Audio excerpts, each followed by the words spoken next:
on. Let's get into it. There it is. Let's go. Lotioned up and ready. Not something you often hear in the morning. You don't often hear that in the morning. But if you do, you might be lucky. You might be lucky if you hear that in the morning, you know? Anyway, let's get into this whole thing. There's a whole bunch of stuff. I know it's a blue moon. I don't even have Candace Owens in the title today because we're going to be talking more about what is going on with Turning Point. That's what is going to be a main focus. There is a lot to talk about in regards to, I showed you that documentary yesterday. I told you I was going to go deeper after I saw that interview. I've gotten the notes on that interview that was done with the people that made that little documentary exposing things. They go a little deeper into the whole situation. They talk a little bit, just a tiny bit about part 1 and 2, or part 3 and part 2 and 3 that are soon coming out. And, they say it's pretty criminal what they found. Okay, we'll see. But because it's not out yet. And then we're going to get into the guy who actually was the one who repaved the crime scene and what he has to say about it. I found that very telling as well. So we're going to be really honed in on that stuff. But of course, Candace Owens, Hunter Biden, we'll talk a little bit about that. I'm not going to go clip by clip when it comes to the Candace Owens, Hunter Biden interview. Hunter Biden has a YouTube channel now. Does he really? What's on his YouTube channel? I didn't even see this. What is this? Hunter Biden, he has a YouTube channel? Let me guess, there's nothing on it? Or is there? Yeah, there's nothing. There's just, it's just the Candace thing. That's it. I love how he puts artist first. Artist, author, recovery advocate. Interesting. Okay, so he has a YouTube channel now. Very, very interesting. But the interview was pretty good. It was good.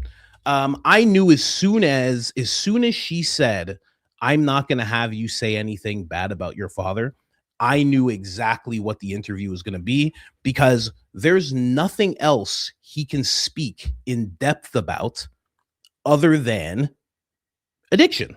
That's the thing that he's gone through the most, other than being a famous politician's son. There's nothing else. There's really nothing else. Is he going to talk to Candace about doing art? No. Are they going to have a conversation about the artistic process that he goes through? Of course not.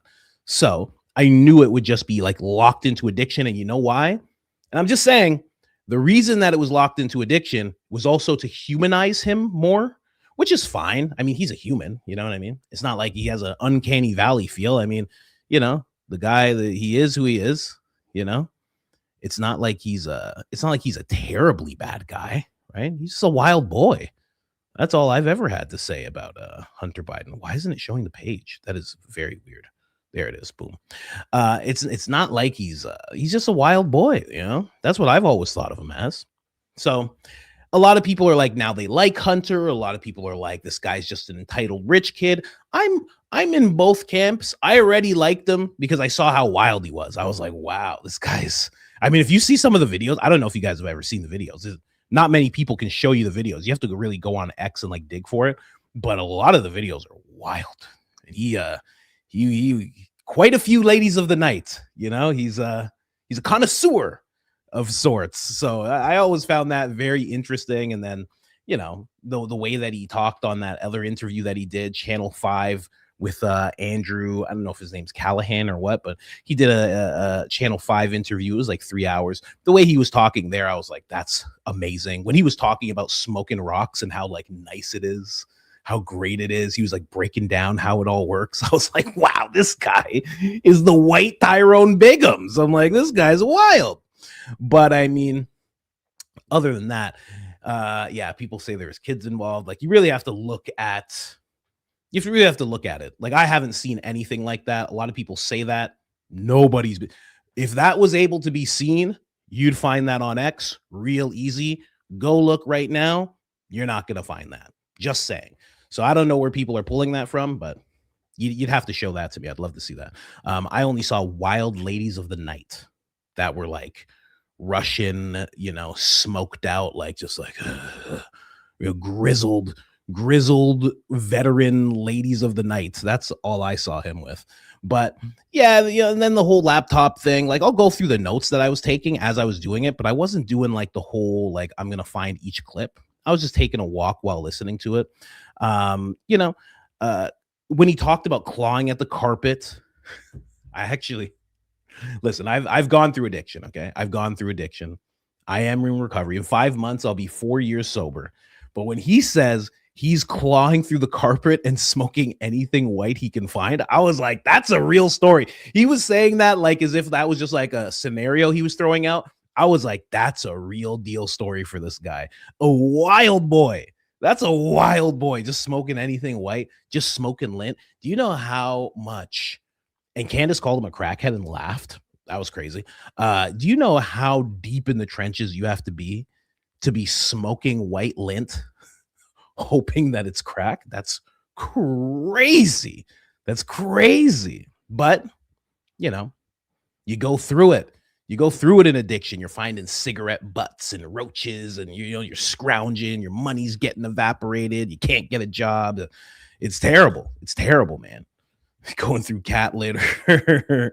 That's all cat kids do. Yeah, exactly. They and that means he was like really in the depths of it, Then another part, he talks about the genetic part. He feels like, oh, he's genetically predisposed to being an addict. And I think he said alcohol as well. And the thing that I thought about when he said that was he's forgetting the trauma part, It's like if you like there is a genetic part to addiction for sure. I've told my story about my dad, and my dad had a budget made out after he passed away. I found the budget, and he had alcohol in the budget. And I actually had the same budget. I don't even like, we didn't talk enough to know this, but I had the same type of thing written out, but where he had alcohol, I had weed. So it's like, there is a genetic thing there for sure. It was like astounding to me. It was one of the things that made me realize I got to get sober. But there's also a part of, where were you when your dad was sworn into Senate? Were you at a hospital while your mom was dying and your dad brought cameras and the people in to be sworn into Senate? That's kind of traumatizing, but you don't realize that when you're just Hunter Biden your whole life. Your mom passes away, your brother passes away, your sister has this terrible thing going on with this diary and everything. There's a lot of trauma that he went through as well that kind of drifts you towards addiction. He even talks about his brother died and then his marriage fell apart. Like that's not genetic. That's the trauma part, right?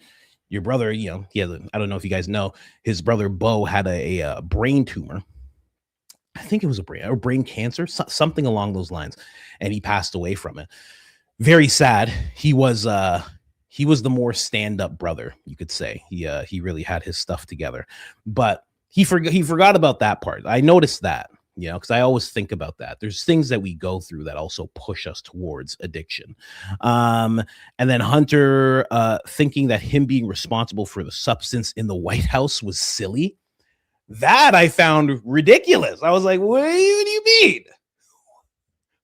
Of course, it's silly. Who else would it be? Are you crazy? If they found a bottle of white wine, an empty bottle of white wine, people would point to Kamala. That's how that works. They find a baggie of white substance, they think it's you. That's not silly. That's just math. They're just doing the math real quick, They find a soiled diaper, they think it's Biden. That's just math. That's just simple math. That's just ones and zeros, my friend. He thought it was silly. What are you talking about? That's not silly. And I kind of don't believe him. How about that? I kind of don't believe him. I was in the situation room. I couldn't even be around there. I feel like you're the president's son. I feel like you can go wherever you want. Actually, I feel like if you were like, I want to go to the situation room, especially if it was empty and you had a baggie of something that you wanted to do, you're like, gentlemen, Secret Service guys, huh? I want to go to the situation room because there's no cameras in the situation room and there's no recording devices because of the things that they talk about. Can I go inside the situation room, please? Okay, yeah, you can come with me, but you got to stand outside. I'm going to be there for like 2 minutes. I'm just going to be in there for like 2 minutes. There's no cameras, there's no recording devices. I just want to be inside the situation room. Can I do that, please? They'd be like, oh my God, all right. The fuck? All right, go ahead, Hunter. I'm just going to go inside here. Please, nobody come in for the next 2 minutes, please. Thank you. I feel like that's a thing that could happen too. Okay, I'm just putting it out there. I feel like that's a possibility. Okay, I'm just saying. Not saying that is what happened, but it's not the craziest thing that people like the Secret Service. You have Secret Service people, or he's like, I have Secret Service around me. Yeah, they would let you do it. They're Secret Service. They're not your bosses. You're the president's son. They're gonna be like, oh, he's inside the situation room. What's he doing in there? I don't know. Wink, wink. I don't know what he's doing in there. Are you serious? In the situation room? Listen, let him do whatever he has to do. We have to get him over to the next venue right away. Just let him handle his business. And then you leave a baggie in there, you know? It's not the craziest thing. Do you know one time, and I'm going to say this kindly, do you know one time there was one guy getting his back blown out by another guy in Senate? Everybody left. And then two guys filmed themselves. One guy getting his back blown out. Do you know that's a real thing that really happened? Look it up. It's an actual thing that actually happened. So it's not the craziest thing if the president's son possibly left a baggie somewhere. I'm just saying, you know?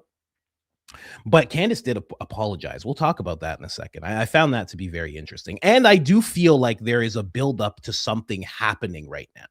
Okay. There's just a buildup to something happening. Who found the powder though? I think it was just somebody. It could have been Secret Service. It could have been a cleaner.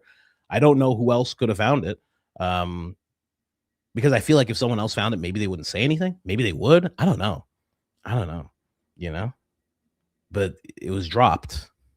Who dropped it? And also, you know, a lot of these people in these circles, in the politics circles, they all do stuff. You know, Matt Gaetz is apparently a wild boy. There's a bunch of stuff about him. You know, Benny Johnson apparently is a very wild boy, just doing things in conference rooms and out in the open and hallways. Like, there's a bunch of weird stuff. You've heard weird things about Tyler Boyer. You've heard wild things about Blake. Like, you hear politics. It's weird. They're terrible people. They're terrible people. You know, they all got baggies of white stuff. And then when he brings up the fact, when Candace brings up the fact that it wasn't Russian propaganda. Okay. Keep in mind though, someone like him allows that to happen to him. He's used to that behavior and that treatment. He's used to the behavior and treatment that you would get when you mess up the way that he messed up, right? They said it was Russian propaganda. Candace was talking about, like, that's why the American people were angry. That's why I was angry. And he's just like, well, you know, it didn't even prove anything. And it's like, yeah, it did, man. Yeah, it did. Yeah, it did. It proved a lot, actually. There was a whole lot that was proven by that laptop being discovered. Now, obviously, they used it politically. Of course, that's just what they're going to do. You know what I mean? Would a lion eat your face if it had the opportunity? Yes. Like, that's just what they're going to do with it. But for him to kind of be pushing in that interview that it's like, the laptop, it was nothing. It was a hard drive. What's the big deal? It's like, what are you talking? What are you saying right now? Like, it was just very weird that he was trying to take that stance.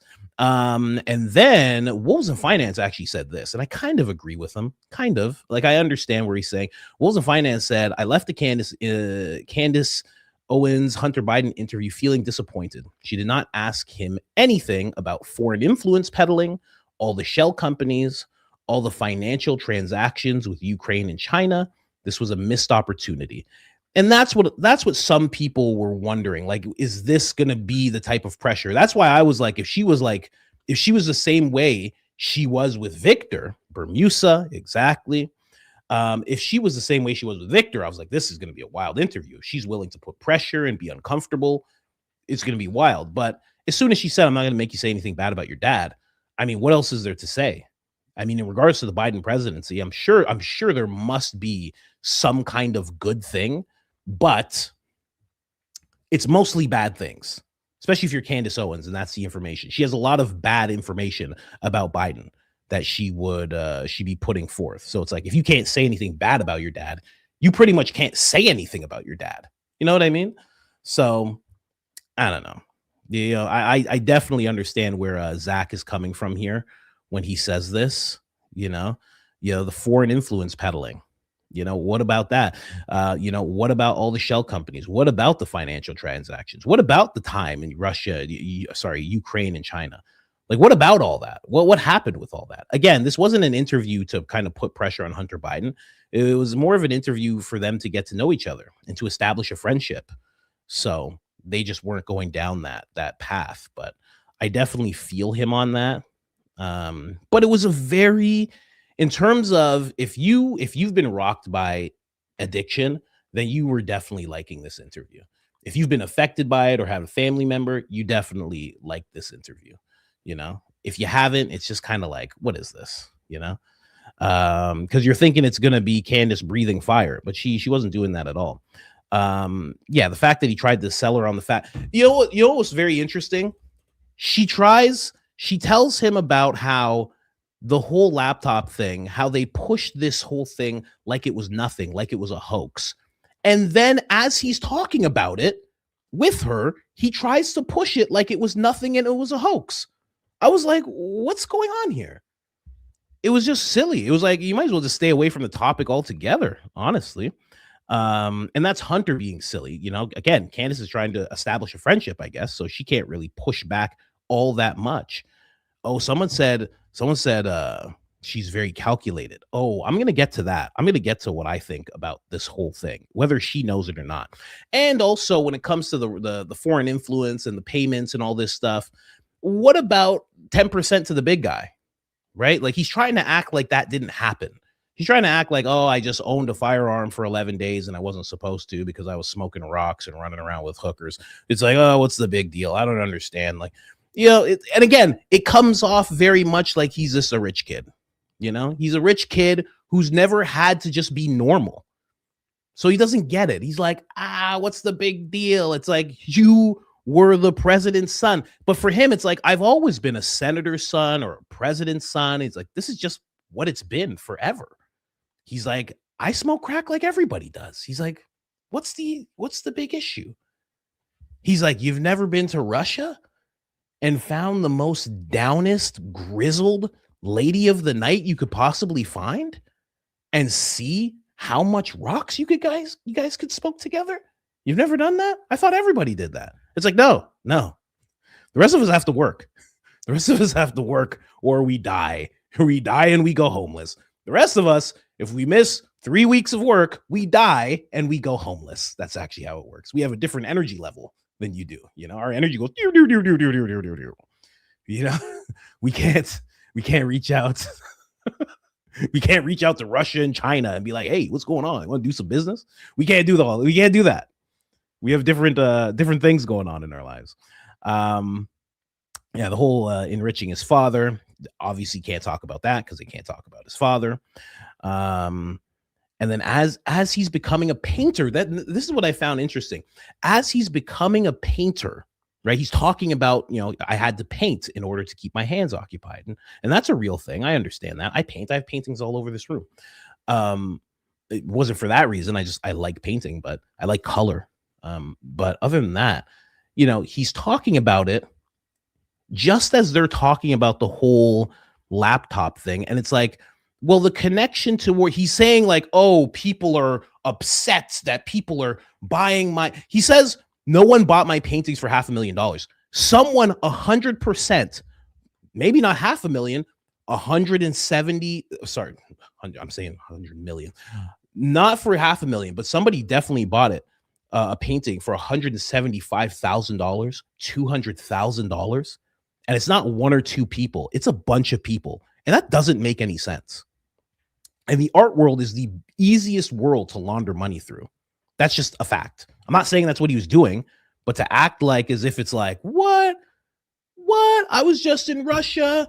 I was just doing things with, I was just doing wild things. Oh, the China thing. Whatever. Oh, Ukraine. Whatever. And then I sell a bunch of paintings for almost millions of dollars. Oh, who are you trying to connect? Nothing. It's like, what? I've said this 100 times before in terms of the Charlie Kirk investigation, Turning Point, etc. Any one of us has a story like that. They're like, hands behind your back. Hands behind your back before I tase you. I'm going to tase you. Turn around and hands behind your back. Hands where I can see them. Turn around, hands behind your back, or I tase you in your neck and shoulder area. That's what happens to any of us. And then don't even get me started. Ashley Biden's diary. It's like, again, this is not a conversation where this is going to come up, but it's like, what? I don't know, man. So the whole thing, it's like, I love listening to interviews, so I can appreciate an interview about anything, really. I love listening to people talk. I love it, as you can see by my show. I also talk a little bit myself, so I love it, and I love hearing about addiction. I love hearing about people at their bottom and raising up from it. I love hearing stuff like that. It's inspiring to me, especially someone who had to do it themselves. But I mean, I don't know. We could have went in a different direction. But again, Candace had I don't want to say a motive, but she had a line of questioning that she actually wanted to go through. Someone said Candace is very calculated. I bet she has other reasons she did it. I think more to shove it at the the president's family for giving up on Charlie. That's actually a thing. That's actually what I have to pull up. I don't know how I forgot about that. That I'm gonna actually pull up when they actually talk about Charlie. That should be something that we focus in on. How can we not? We're gonna be talking about Turning Point all day today, pretty much. Control Find, Charlie Kirk, and it's true. They really did give up on Charlie. They really, really did. I mean, like, it's pretty crazy how quickly they gave up on Charlie. It's actually very sad. Okay, so let's go right to the top of where they mentioned Charlie.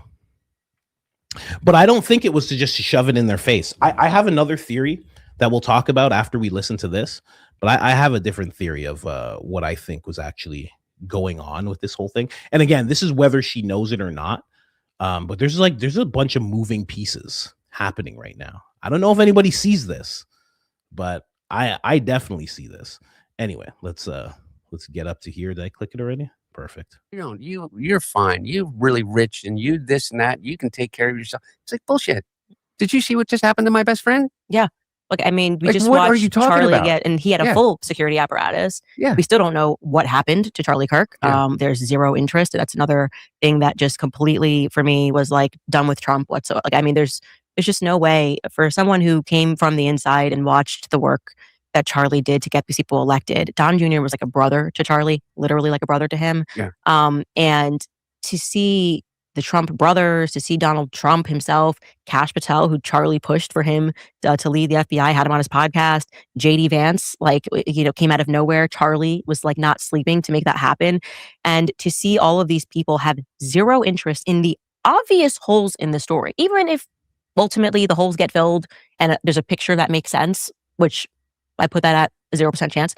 But let's just, the fact that they have zero interest and they're just accepting the narrative, like what this has done to me, and I've said this, I'm just done with politics. I'm just done with politics because I can't even begin to comprehend it. And again, that element of gaslighting that's happening here, where they're pretending that the people who are noticing that none of this is making sense are the crazy ones, and everyone else who's like, no, turn the chapter a week later, it's all solved.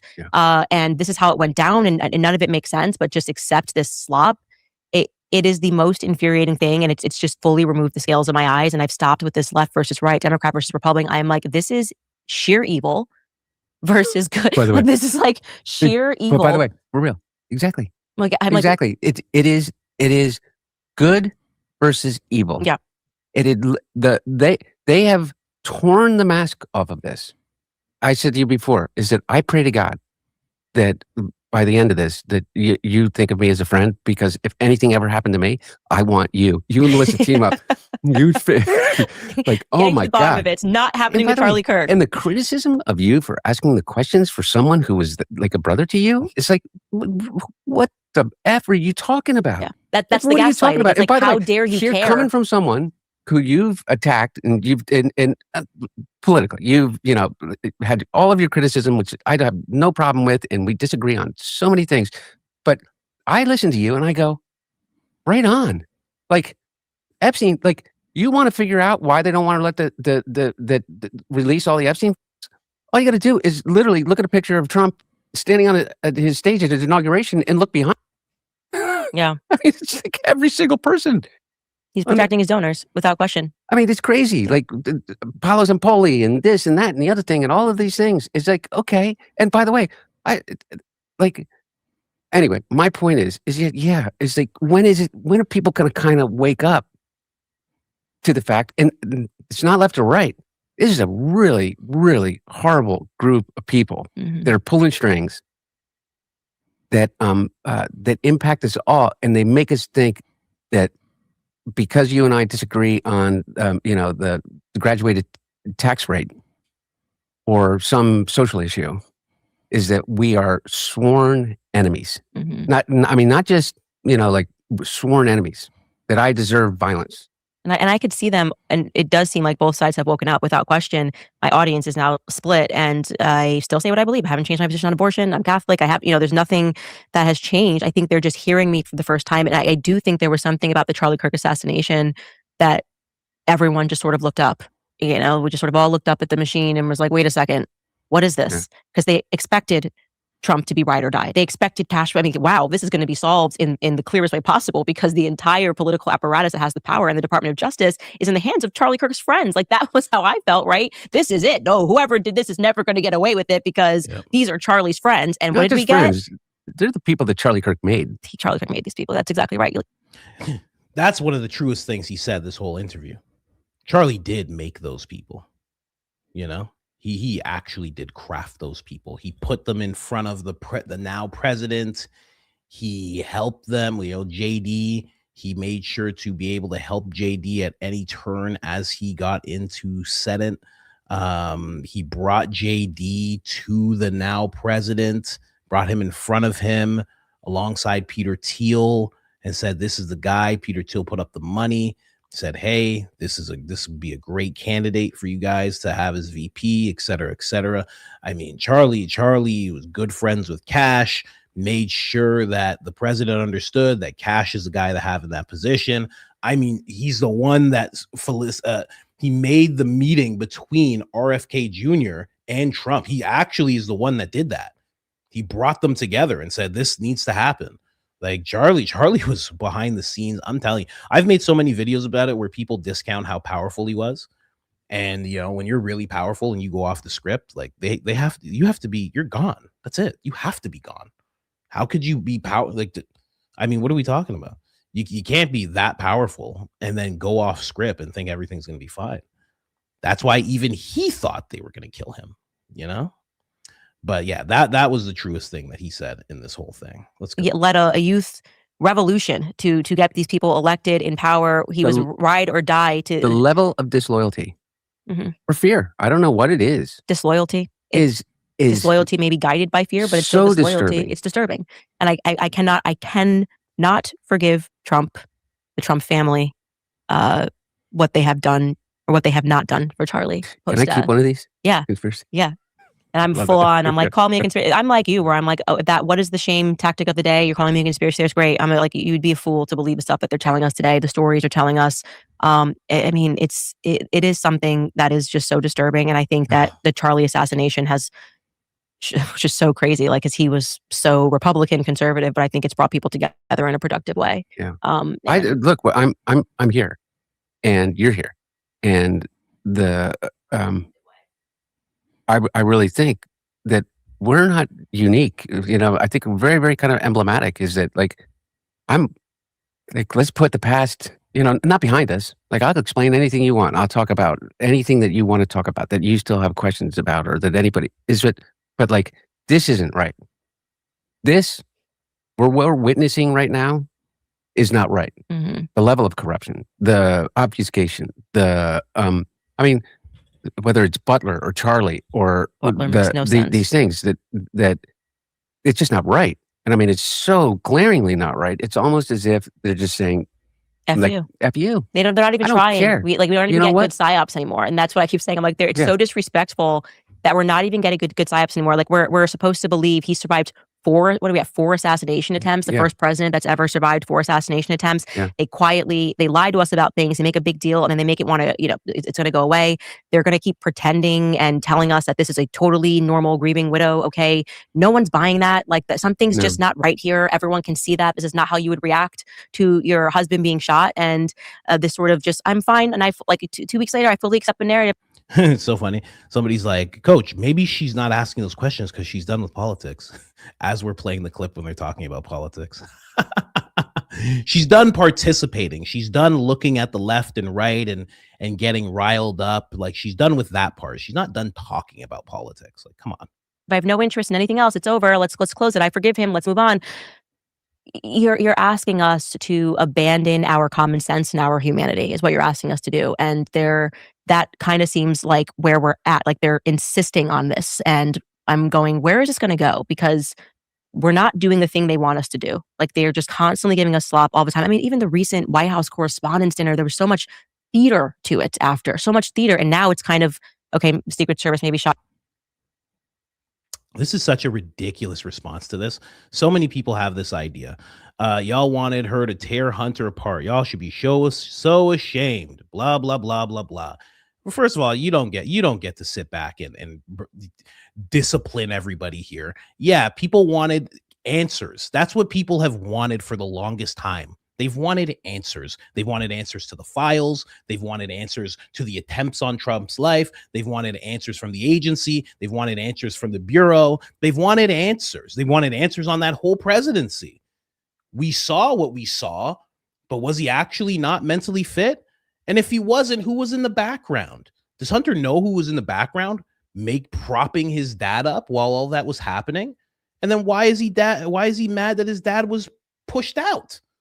Why is he mad that his dad was pushed out? I don't understand. It's like, yeah, people want those answers. You have to understand, a lot of people like interviews about addiction, but also a lot of people like interviews that are looking for answers. The way she pushed Victor, a lot of people like that. Let me tell you something. Candace is a good enough communicator that if she had the same type of attitude with Victor as she did with Hunter, we would probably look at Victor differently too. She's a good communicator. She's really good at doing this type of thing. But yes, people wanted answers from Hunter Biden. And for him to act like, oh my gosh, I didn't do anything wrong, nothing wrong. In my dad's presidency, it was great. And it's wild that they pushed him out the way they did. It's not reality. He's not presenting reality when he says stuff like that. You have to understand. So yeah, people want answers. Nobody should be ashamed about wanting answers. That's the same thing that, that person who just said that statement, that's the same thing Andrew Colvett tries to tell you about Charlie Kirk. Like, you should be so ashamed for wanting to know what happened. Like, what? We're spoon feeding you slop. We're spoon feeding you slop. Why aren't you just happy with what we're giving you? What do you mean you want to know about Thomas Matthew Crooks? What? This is disgusting. Hold on. Are we still talking about those files? Oh my gosh, this is ridiculous. That's the team you're on when you're saying stuff like that. It's okay for people to want answers to things. It's completely okay. Anyway, let's keep going. Each other, and we're just going to kind of quietly move on. But Trump needs a ballroom. Like that's a normal reaction. Hey, there's a shooting duck. Hey, well, we better get that ballroom. And by the way, it's going to cost $1 billion now. And by the way, it's not from donors. And by the way, we're going to do it. Like it's just the constant. Like, talk about gaslighting. This has been just this, and we're not even. Are we even a year into Trump's second term? We're a little over a year. A little over a year in the second, and I don't think there's just been. I'm like, how are we going to deal with 4 years of just being gaslit every 5 seconds and told that But MAGA, literally MAGA, is not MAGA anymore. And what was actually never Trump, which was actually pro Hillary Clinton, if you think about it, that's now MAGA. It's literally people who have been against Trump the entire time who are. Let's just go through this really quick with somebody. Hunter isn't his father. Well, Erika Kirk's not Charlie Kirk. We still want answers from her. Andrew Colvette's not Erika Kirk. Tyler Boyer is not Andrew Colvette. None of them are the Philadelphian government. None of them are actually the president. They aren't Kash Patel. You still want answers. It doesn't matter. You can't just be like, Hunter's a different person. I almost feel like it's this weird propagandic view of Hunter. He's still a person. And all of a sudden, I find it very odd that so quickly people are like, he is above questioning. He is above questioning. How dare you? Haven't you heard his story? You're doing it to me right now. Haven't you heard my story? I was an addict myself too. I was ripping apart other people's roaches and trying to build up joints and stuff and smoking cigarette butts and no job. Like, I was doing that too. Do I get a pass now? No one gets to ask me any questions, right? What are we talking about here? What? I was running around sleepless, not knowing what to do with myself. I was doing that stuff too. You crazy? Get out of here. I was doing all sorts of terrible stuff. Every addict does it. Every addict does it. Now all of a sudden he's above questioning because he sat down with Candace. That's not how this works. I'm just saying. And obviously we're not gonna get any answers from an interview that's already happened. I mean, it happened days ago. And in fact, it wasn't even that it happened yesterday, but like, what do you want here? Like, this is how this works. He knows things about his father he could explain the same way that Erika Kirk knows things about Charlie that she could explain.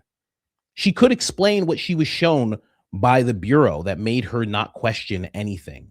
She could explain a lot of different things. She could easily just explain what Candace asked her about the other day. What happened with her and Charlie in these ended life documents? She could be like, well, I'm not Charlie Kirk. And we'd all be like, oh, she's a psychopath. But for some reason, somebody here thinks that they could be like, Hunter's not his father. It's ridiculous. Absolutely ridiculous. It makes me think something's up with Hunter. Good Lord, don't run for president, sir. Good Lord. Good Lord. I mean, this guy's, same DNA as Gavin Newsom. Let's not play games here. Okay. Gavin Newsom probably just hides his wild stuff better. He probably just hides it better. He's probably just as wild as Hunter Biden, quite honestly. Please, no. I don't want to see that. Good God, no. Lecturing us about this stuff, like the Mark Levins and the Ben Shapiros and like we're MAGA and the Laura Loomers, like, we're MAGA now. Okay, great. Then I'm not MAGA. Like I've never agreed with these people. I am opposed to these people's ideas.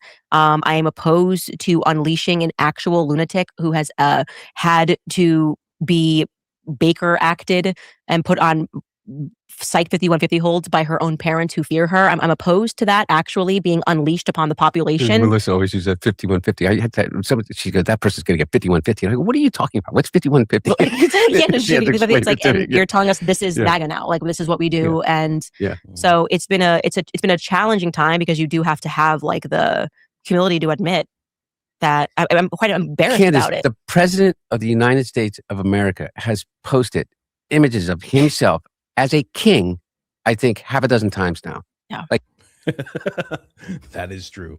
That is true. Again, there's some very true things in this interview. But that was the part I just wanted to play about Charlie Kirk. I really wanted to hear his thought process on that, because a lot of times what happens to presidents is there will be something that attempts on them that you just don't hear about, right?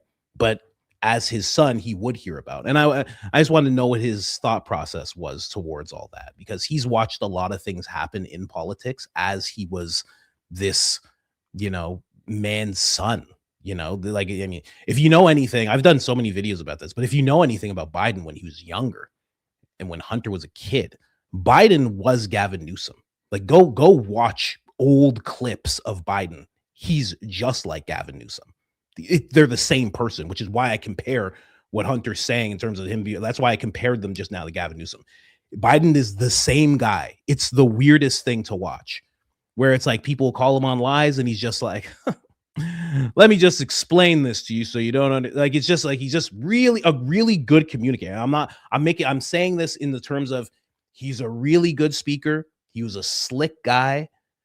He always knew how to get out of situations. Didn't matter how much they had on him. Didn't matter if they caught him in a lie right on the spot. He would just wiggle out of it, no problem. He was just like Gavin Newsom. So anyway, slick is the key word. Yeah. But, again, the interview was fun. It was a fun interview. I really do like, for me, like there's a special place in my heart for interviews like this, because when I was struggling in life, I used to listen to Howard Stern, and he would often have conversations just like this with all sorts of celebrities, and you'd find out the most terrible things that these celebrities were going through.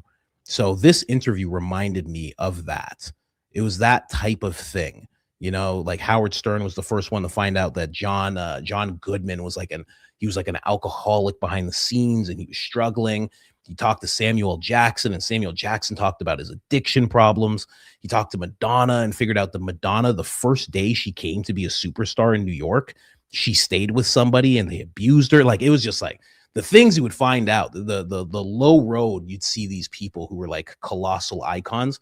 The low road they had to go on was always so inspiring. And this interview was very much like that, but I do wish that there was other things talked about. But this was a very powerful point as well. And I'll end this segment with this, and then we're going to go on to the turning point stuff. Might not have a series planned with Hunter. Ooh. You think somebody thinks they might have a series planned together? That would be weird. What could the series be about? That'd be interesting. It'd be very interesting. But what could the series possibly be about? I don't know. That would be, you're right. Anything's possible. Anything's possible. But I don't know what that series would look like at all. Let's get to this last part. And I found this to be really cool of Candace. The fact that she apologized. And then I'm going to get into my theory of what I think's going on here. I feel like I have to say, like, I'm really sorry that I contributed to that. Like, I just feel really shitty. Like, I feel guilty because, like, hearing you talk about, basically having the worst moments of your life. Like, I always speak about on my show how a lot of these kids growing up aren't going to even know what it was like before social media, where you could just make a mistake and then, like, have that be over, and you got to grow up. And now it's like they're digging and they're finding people's tweets from when they're 17. They're an idiot. They wrote the N-word once and they like want to hang them when they're 40. And I just saw you as a caricature, and it was definitely, like I said, like feeling gaslit by the political machine, convinced that it was just the left that partook in this political machine. And I just like really want to say, like, genuinely, like, I'm so sorry that I just didn't even consider he's a crackhead. And like, like, that's actually a very relatable thing, and he shouldn't be. People thought that was a Mason handshake. No, that was like a black person handshake. That was like a dap. You guys know about dap ups? Like I said, like feeling gaslit by the political machine, convinced that it was just the left that partook in this political machine. And I just like really want to say, like, genuinely, like, I'm so sorry that I just didn't even consider he's a crackhead. And like, like, that's a dap up. That's not a Mason handshake, guys. Just so you know, there's a lot of people who think that's a Mason handshake. Yeah, that's one of these. That's like, yeah, what's up? That's one of those. Just saying. Yeah. I don't know if you know about him being a Mason, that's fine. But, take note, Joe, that's an apology. Yeah. Right. Like, yeah, she kind of, I like what she's doing here because I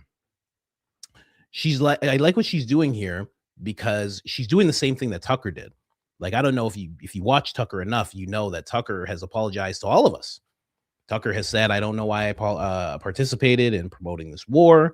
I don't know why I participated in being in the swamp in Washington. He's like, I couldn't see it until I was outside of Washington, and he got fired from Fox. And he's like, I have no idea why I did all this. And he's like, I'm just sorry. And he's even apologized right now for helping the president get elected. So I like when they can make apologies like this. I didn't expect her to apologize to Hunter Biden.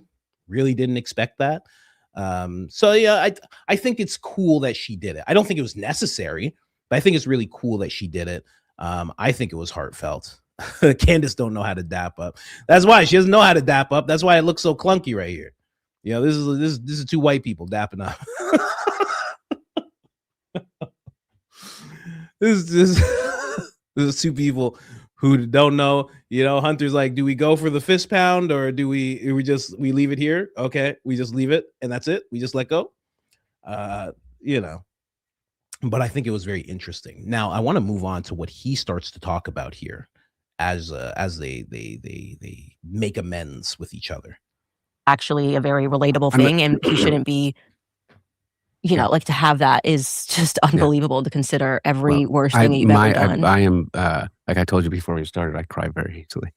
But I just feel like it's not who I want to be, and I think I've come a long way from that in general. But I did partake in just the inhumanity of just look at this guy at the worst moment of his life, like with prostitutes, he's on crack, he's on drugs, and we should make fun of him because it makes us feel good. Or it makes us feel like we're somehow beating the machine. And that it was, I think, a really warped viewpoint. And hearing you speak about it today, I'm just like, wow, it is so gross that I partake. You have so much, and I mean this in a good way, so much power. Remember that he said that. Because I think that your audience absolutely trusts you. And the reason that they trust you is because you've shown an enormous amount of courage of speaking your mind, particularly as it related to someone that you love like a brother. And everything that has transpired since then, which is a immediate rejection of power and an immediate rejection of, and knowing that you were just going to get the shit beat out of you. And for you to say that to me, I truly mean it.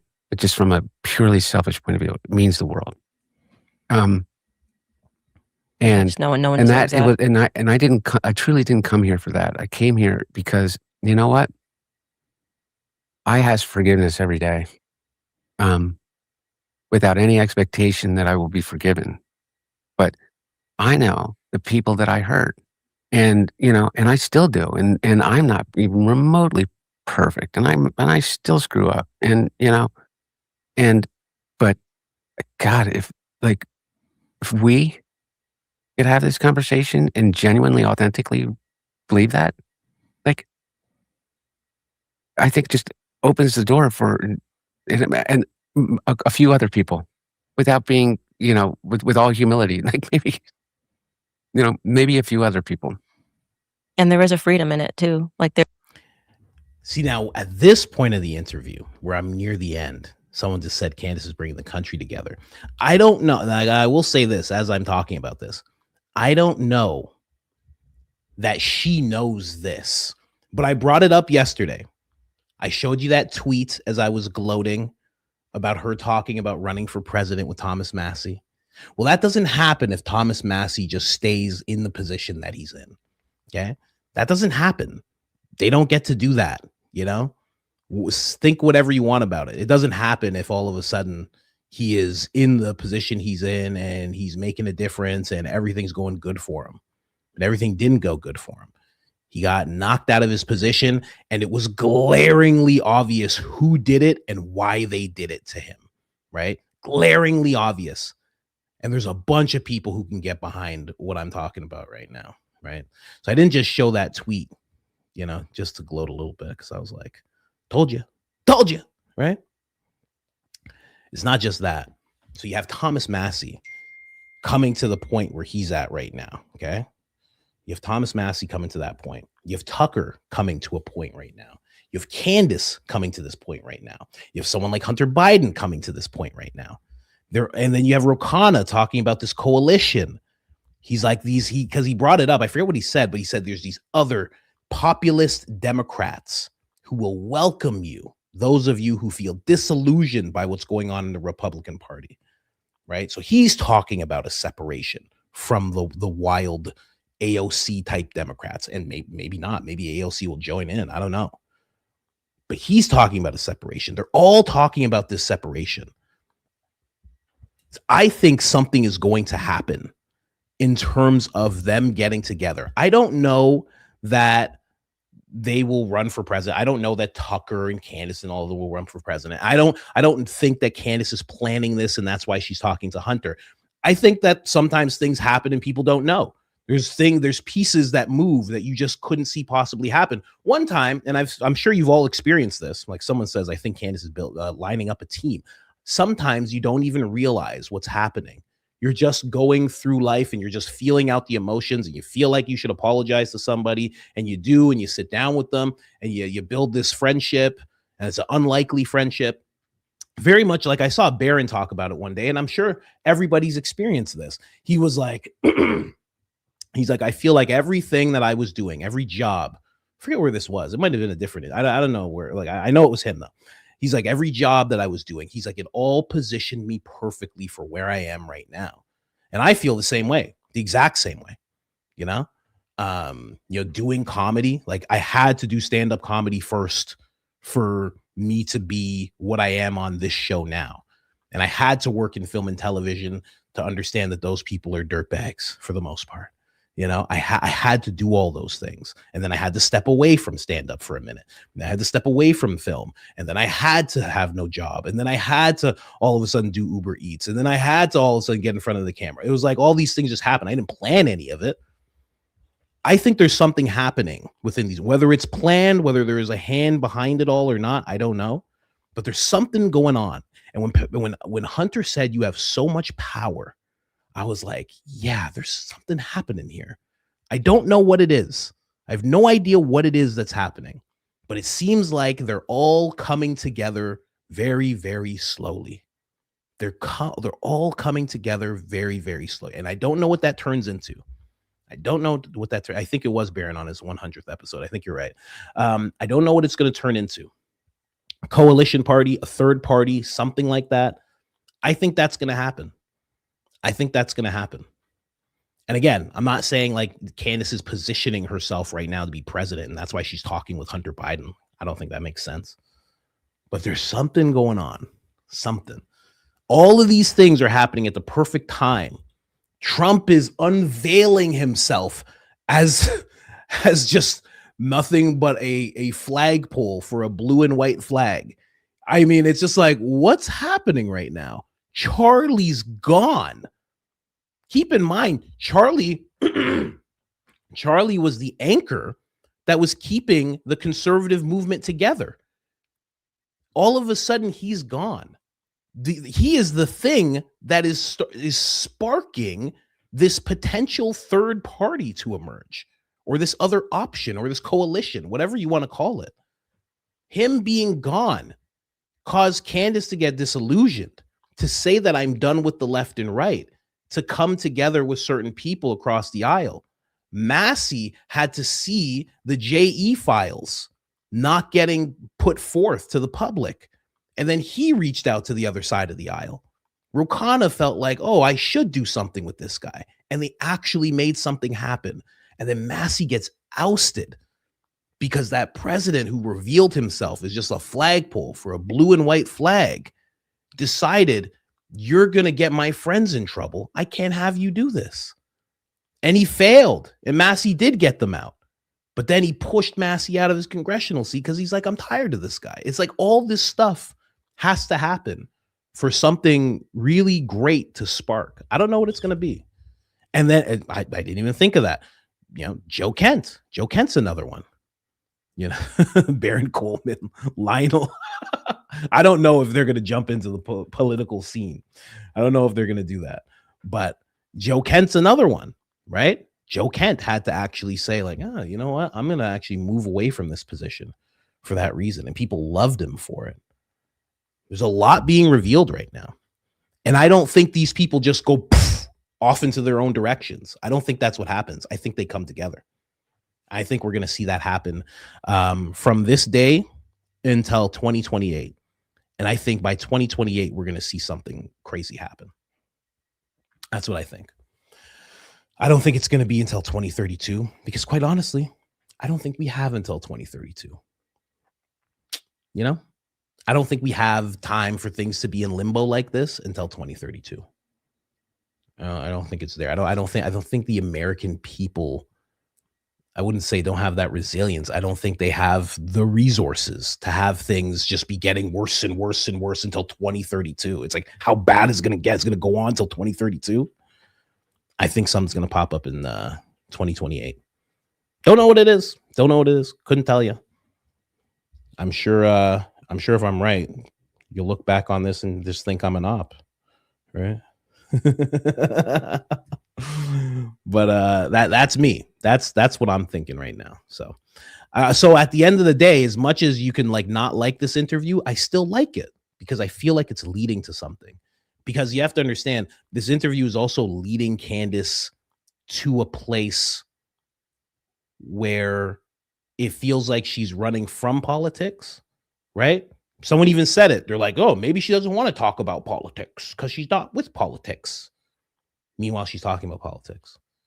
It's like she's getting disillusioned with the way she was before, just like she got disillusioned with being on the left. Now she's disillusioned with the right, but she's not going to walk away from America. She's not going to just say, screw America. Tucker's not going to just say, screw America. If they're needed, they're going to step up, you know? So we'll see. We'll see what happens. But I don't think America has until 2032. And I don't think, oh, good God. I don't think Canada has till 2032. I don't think the UK has till 2032. I don't think, especially with Agenda 2030 around the corner. I don't think there's that much time. So yeah. Anyway, on to lighter things. Potential fraud at turning points, you know, just a little something lighter for you guys.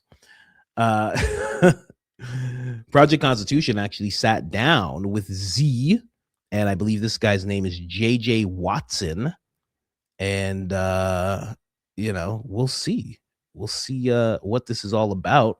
Let's actually listen to this. I have a whole bunch of notes on this. I took a whole whack of notes on this one because they talk about so many different things. So right at the beginning, she's going to break down why she actually came to this place. Yeah, someone said Candace is becoming. Exactly. You know, when I was, just for the sake of it, before we get to this, when I was doing Uber Eats, I let go of being a podcast. Like, I wanted to be a podcaster. I let go of it. I was like, I let go of being a comedian. I let go of being a podcaster. I let go of that. I'm like, this is crazy. I'm like, I've never got more than 60 views on anything. I'm like, this is stupid. This is dumb. What am I doing? Why do I have all this camera equipment? Like, this is ridiculous. So I was like, I'm just going to do Uber Eats. I'm going to figure out, what type of certificate or something that I need. And I'm just going to get a job. And then one day I just decided, because I had Uber Eats, I actually got the job. And I noticed that God was pushing me away from the job. I was like the head of HR for a headhunting company. Like, and it was like a suit every day type position. And I was in it, and God was pushing me out of that position. And I could see that because for some reason I was trying so hard. I lied to get the job. I was trying so hard to keep this job, and I still had to do Uber Eats on the side because the bills were still coming in. And I didn't have time for that whole ridiculous period that they always make you go through when you get a job. And I didn't have time for that. So I had to do both. And I realized, I'm like, oh, I won't have money to like help my wife with the rent, because that's like pretty much all I could do back then. And I'm like, I'm getting pushed out of this job. I'm like, man, this is crazy. And I'm like, why would God do this to me? I was literally in the car, like I'm getting out of my suit. And I'm like, why the hell would you do this to me? This is crazy. Like I become this born again Christian. I'm getting sober and you're doing this type of shit to me. I'm like, what the hell, man? Like, what are you doing? Why are you doing this to me? I was so mad at God. And then I got this peaceful feeling, and something came to me and it said, you'll have time for the podcast. And I was like, well, the podcast is stupid. I'm like, I want the job. But either way, I listened because I was around Christian people and they were telling me about leaps of faith and anchor points and listening to God. And I did. So I said, okay, something was there. This wasn't a demon. This wasn't a spirit. This wasn't an ancestor. This is clearly something else. It was very calming. And I've never heard a voice like that so audible.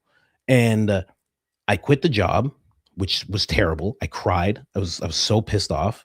And I started doing Uber Eats. And then I just decided, I'm like, okay, I'm just going to do this dumb podcast thing one more time. I'm going to try and post every day for a year. And then 3 months in, I got a video that got 1 million views. And then my subscribers went from 168 to 5,000 to 15,000 to 30,000 to 35,000. And it was crazy. And from then on, I was like, this is what I do. But I was running away from it first. And I only say all that to say that's what's happening with Candace. She's running from politics, but as she runs from politics, she sits down with a friend and they have a conversation. And she says, I guess I would interview Hunter Biden. And then she sits down with Hunter Biden. And now she's made a friend across the aisle, right? And it just keeps going like that. And while she's doing that, all that's happening with Thomas Massey, all that's happening with Tucker, all that's happening with Rokana, all that's happening with just society at large. I think something's coming. So, right when you run from things, right when you run from things, when you run from that thing you think you're supposed to do, all of a sudden, it's like that thing pulls you back. I think that's going to happen with her. So anyway, I've made that too long. Let's keep going, ladies and gentlemen. Let's get to the turning point stuff. Always listen to God, by the way. Probably you should. He usually knows what he's doing. Anyway, let's get into this whole thing. 7 minutes in, she talks about the whole breakdown. Candace is Jon Snow.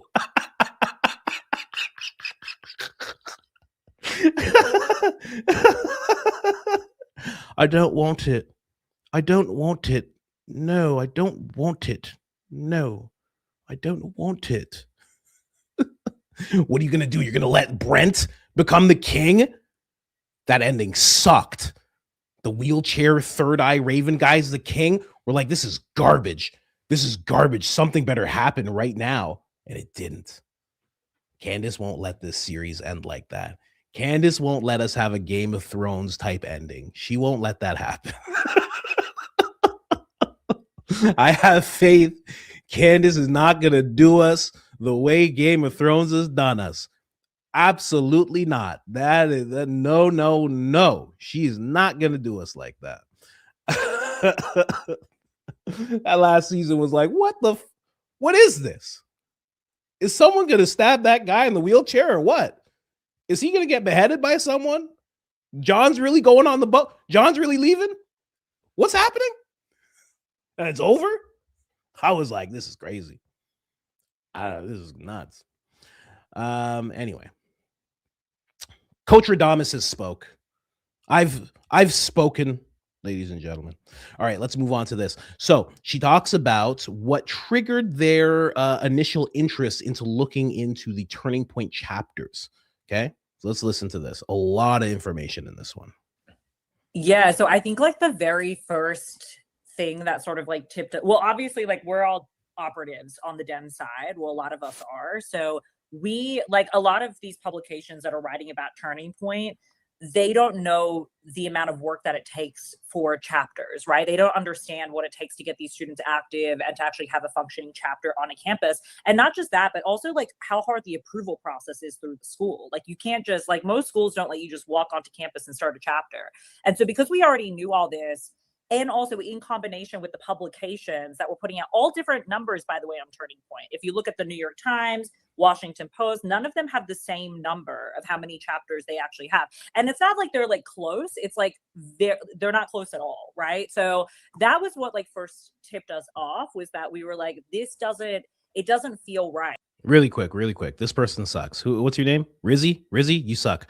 That whole story was about putting your faith into God and that God always has control of everything, and God will move mountains and God will move people and he will change people's hearts.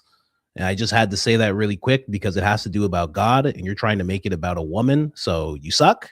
And, just have faith in God. That's what the story was about. I'm sorry you didn't catch on. I thought for sure people would understand that. The story was about God. So there you have it. Anyway. Like there's too many things. And then in combination with us actually showing up to campuses where sometimes we'd go to pretty large universities where we had chapters and we'd want to debate Turning Point, and there was very little to no presence on campus. So that's what really like got us starting to ask the questions that needed to be asked that led us through this process. Okay. Yeah, very, very good. So this is Project Constitution leading this interview here. We're going to move on to the next clip. 17 minutes later, they start discussing the money and the fact that the chapters aren't getting the money. and where is the money going? Now, again, to refresh anybody's memory, these are the people who went and started a what is it called? A Club America. They decided to just start one and just see how easy it actually is. And for some reason, they were able to do it. They had no verifying process or anything. They were just able to make a chapter right away. It was on the map, and it was very, very weird. So then they're going to start talking about the money, then they're going to start talking about the clubs, and the whole thing is very crazy. And this is only part one of what they've covered so far. Per month or whatever it was. I don't know what the quota was, but they were giving them these unattainable goals, to set up new accounts, putting so much pressure on the representatives, that were, the sales representatives, that these sales representatives had to, in order to meet these quotas, the only way possible to meet these quotas, and I'm not condoning it, it's definitely wrong, but they were faking it. They were taking people who were existing customers, and they were taking their information and signing up new accounts with them, like new savings accounts or whatever, without their permission, without their knowledge, just to meet that quota. And this kind of gives off the same vibes here. Yeah. I think that's a great analogy, actually, because in talking to some of the former Turning Point employees, this is very much a problem of the work culture there, that like these reps were afraid for their jobs and their livelihoods if they did not meet these specific, totally unattainable quotas. And that's like a crucial part of the story, is that the leadership top down must have understood this, the incentive structure that they were creating. Absolutely. And like I said, I've heard this from multiple people as well. This was basically a known secret. This is something that was very well known within the organization, even including the executives. And they just chose to do nothing about it. Yeah, because it's not really about organizing, which means that obviously, I mean, I don't know. I'm not here to speculate, but I think $80 million a year on chapters, and even the chapters that do exist, which again, I mean, it's probably less than 10% of them, can't even get money for pizza. I don't know. You can come up with your own conclusions to that. $80 million is a lot of money to spend on a year. I'm sure you could afford a couple of pizzas for some chapters. Yeah, and that's something that I've noticed as well with people that I've talked to at these chapters, that they're not getting the money. The money that Turning Point has been taking in, it's supposed to be going to these kids and to these chapters, is not actually getting to any of them. They're not giving these kids, these chapters, any money, to fund these organizations. It seems like, and I don't have proof of this, so this is just my opinion, but I believe that they're taking all those donations and just funneling them into like Turning Point PAC, Turning Point Action, and pushing them out to candidates instead of what the money should be going for and what the donors think it's going for, which is for the students, for the activism. Yeah. And it's all very suspicious. And I did remember that we spoke with somebody, JJ, you could probably confirm this, that was telling us that when Charlie was alive, they were getting money for things, right? Like for speakers' fees, for things like that. And then after he died, they weren't getting that anymore. So I do think that when Charlie was alive, this was a more honest system from what we've heard, right? So it's unclear whether Charlie knew about this or didn't know. I mean, obviously we're never going to know, right? Like we could only speculate, but but it was interesting to us that there was at least some money there when Charlie was alive. Very weird stuff, man. Weird stuff. Of course, we're going by their investigation. I can't sit here and be like, oh, I have all of this verified. I did not get to sit down with them. I might reach out to Project Constitution and see if he could actually link us up a little bit. That would be really cool. But I have not talked to them. Now we're going to start talking about when the small school that didn't have any clubs. So this is just like one of the many times that they were reaching out to schools to see if there was any clubs there. And I just found this one to be like top tier ridiculous. Mistaken, I think it was somewhere in that area, which for people that aren't like aware of Nevada's geographic locations, we only have like 2 major cities in Nevada. So it's like Las Vegas and Reno, and pretty much the rest of it is just like desert with nobody there. And so this like school in particular, wouldn't have had more than like 30 students at the whole school. And when we called, they were like, we don't have clubs at all. They were like, the clubs don't exist here. And so that was like the very first one. And then, and then obviously there were a lot more after that we called. Most depressing school ever. Clubs don't exist here. No, we don't get together and do anything. No, there's very few of us, and a lot of us don't like each other. There's no clubs.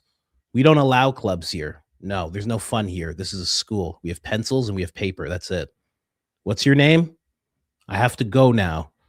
This is such a depressing school. But it was one of the many that they clicked into, and it was like, there's nothing there. You know, I don't know if Tyler, I actually have her, this girl here, this Z character, and Tyler Boyer actually had a back and forth on something where someone tagged me. And then Tyler took a swing at me. And then all of a sudden, Z and the Un-F America tour, they jumped in and started having a back and forth with Tyler. It was actually very interesting. But yeah, it's weird. The whole thing is weird. I don't know what else to say.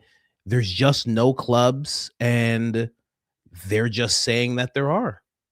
What do you do about that? Who's going to actually answer for that?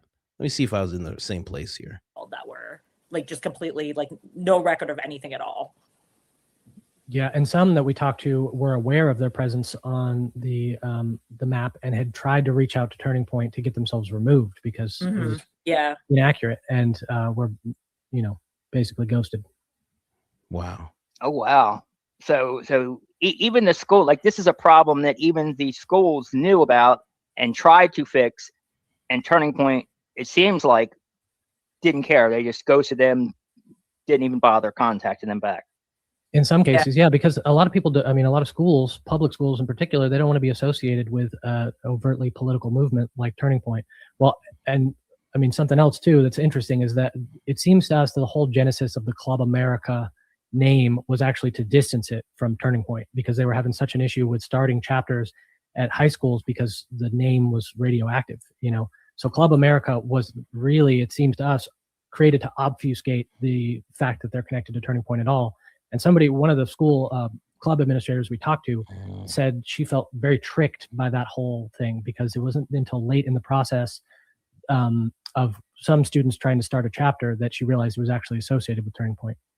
Wow. But that could also be like that point right there. That could also be the fact that that person has a opposite opinion politically from what Turning Point is known to represent. That doesn't exactly mean that like the Turning Point name is radioactive. It could have just been a liberal person who's like, I don't like Charlie Kirk. I don't like the whole thing. It's not exactly like, Erika Kirk, and I've heard shady things about this Turning Point. It could be either, So just to put that out there. Again, I like for you guys to understand what you're watching. Again, these people, and I'll correct myself a little bit as well. This Z character, Z here, I will say they don't exactly like Turning Point, especially with Charlie gone. But she actually does have a lot of good things to say about Charlie Kirk. And apparently, Charlie Kirk had some funny things to say about her. He actually called her the Timu Charlie Kirk. So he compared her to himself, and she called him the greatest organizer in the nation. So they were at odds with each other, but they also kind of had this respect. For Charlie to compare her to him it was a funny jab because he says Timu, but it's also kind of a little respect. It's like, she's doing what I do. She's a good organizer in that sense. Just doing it a little janky. Let's keep going here. Someone said, let's start a Mint Daddy chapter. I just started chapter. Hi, it's Mint Daddy. This is called Mint Daddy University. Yep. We're in Arkansas. Yep. Mint Daddy University. Yep. Yeah, it's real. Can I start a chapter, please? They just say yes. They just say yes. And then we only post pictures of Erika Kirk doing the eyes, and we just write, this is our leader. This is our valiant leader. And we just keep posting pictures like that over and over again. I'm kidding. I would never. only because I don't have the time. If I had the time, I'd probably do it. But but I don't have time for all that. Okay, I'm a dad. I'm a dad. I can't be sitting next to my wife while she's taking care of 2 kids, and I'm just like, I'm just doing something. It's Mint Daddy University, honey. It's not a joke. It's not a joke. This is work. This is my work. I can't do that. Let's move on to the next one. They discuss the connection between the administration and Turning Point, as well as what's going on in part 2 and 3 that is going to be coming out. Let's get into that really quick. Feel more comfortable. I mean, we even heard from one of them this morning that they feel so much more comfortable now that this is out in the open, right? Because now it feels like they can speak more freely. Like if people come forward in numbers, they can't sue everybody. They can only do it if they find out it's, one person behind it. Which again, to be very clear, like if Turning Point is watching this, this was not just one person. So there's no way that they're going to be able to blame any singular person in the making of this. We talked to a lot of different people, all of whom said the exact same thing.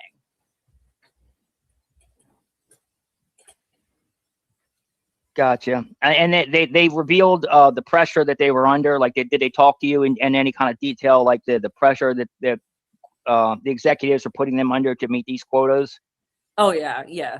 They were, and JJ could tell us more for sure, but like, yeah, they were all, and they all said, but just to give people an idea, like 40 chapters in a month is not possible. Like, it's not even possible. Unattainable. No, it's totally, and it's not even just like, oh, well, maybe one person could do it. Nobody could do that. Not even a team, because the problem is that even when you're like applying for the permitting to be able to do this, that could take months. I mean, like sometimes, like depending on how strict the school is, I mean, some schools are easier than others, but even the easiest school that there is still takes like 6 to 8 weeks to get something approved, right? And that's if everything's in order. And some schools are even longer than that. Like there's some schools where it's like you can only file in this month every year. It needs to be done by this time. You have to have a faculty advisor by this time. Everything has to be signed. And that could take like a year to start a chapter. So 40 is not, it's just not possible. Yeah. Well, and one of the reps that we spoke to, in her words, said that they lived and died by their annual reviews.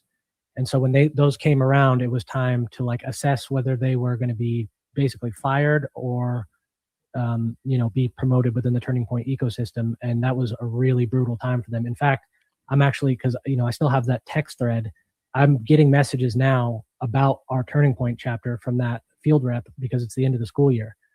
And I think that they're just like going around checking everything, making sure everything's in order for their annual reviews. But like that is where people suffer the consequences of not meeting these quotas, it sounds like. Very weird stuff. So people are saying it's not even possible to meet these quotas.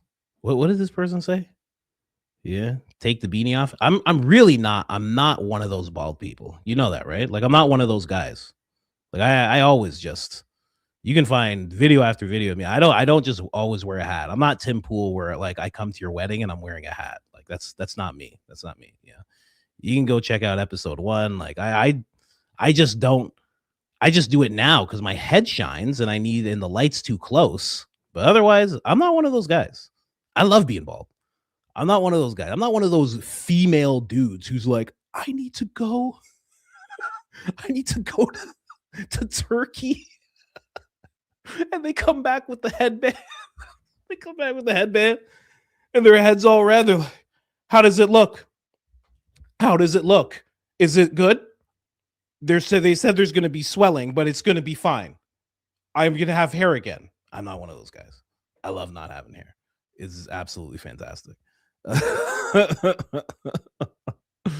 But anyway, I don't go to Turkey for more hair and big teeth, okay? Big white veneers and big hair and everything. I don't do all that stuff. Hell no. I keep my teeth the way that they are, spaces and all, and I keep my head shiny and bald. I'm good. Don't worry about me. So you can go watch the earlier episodes. You'll see me without a hat on, if that's your thing, But the fact that they're talking about these horse teeth and hair plugs, the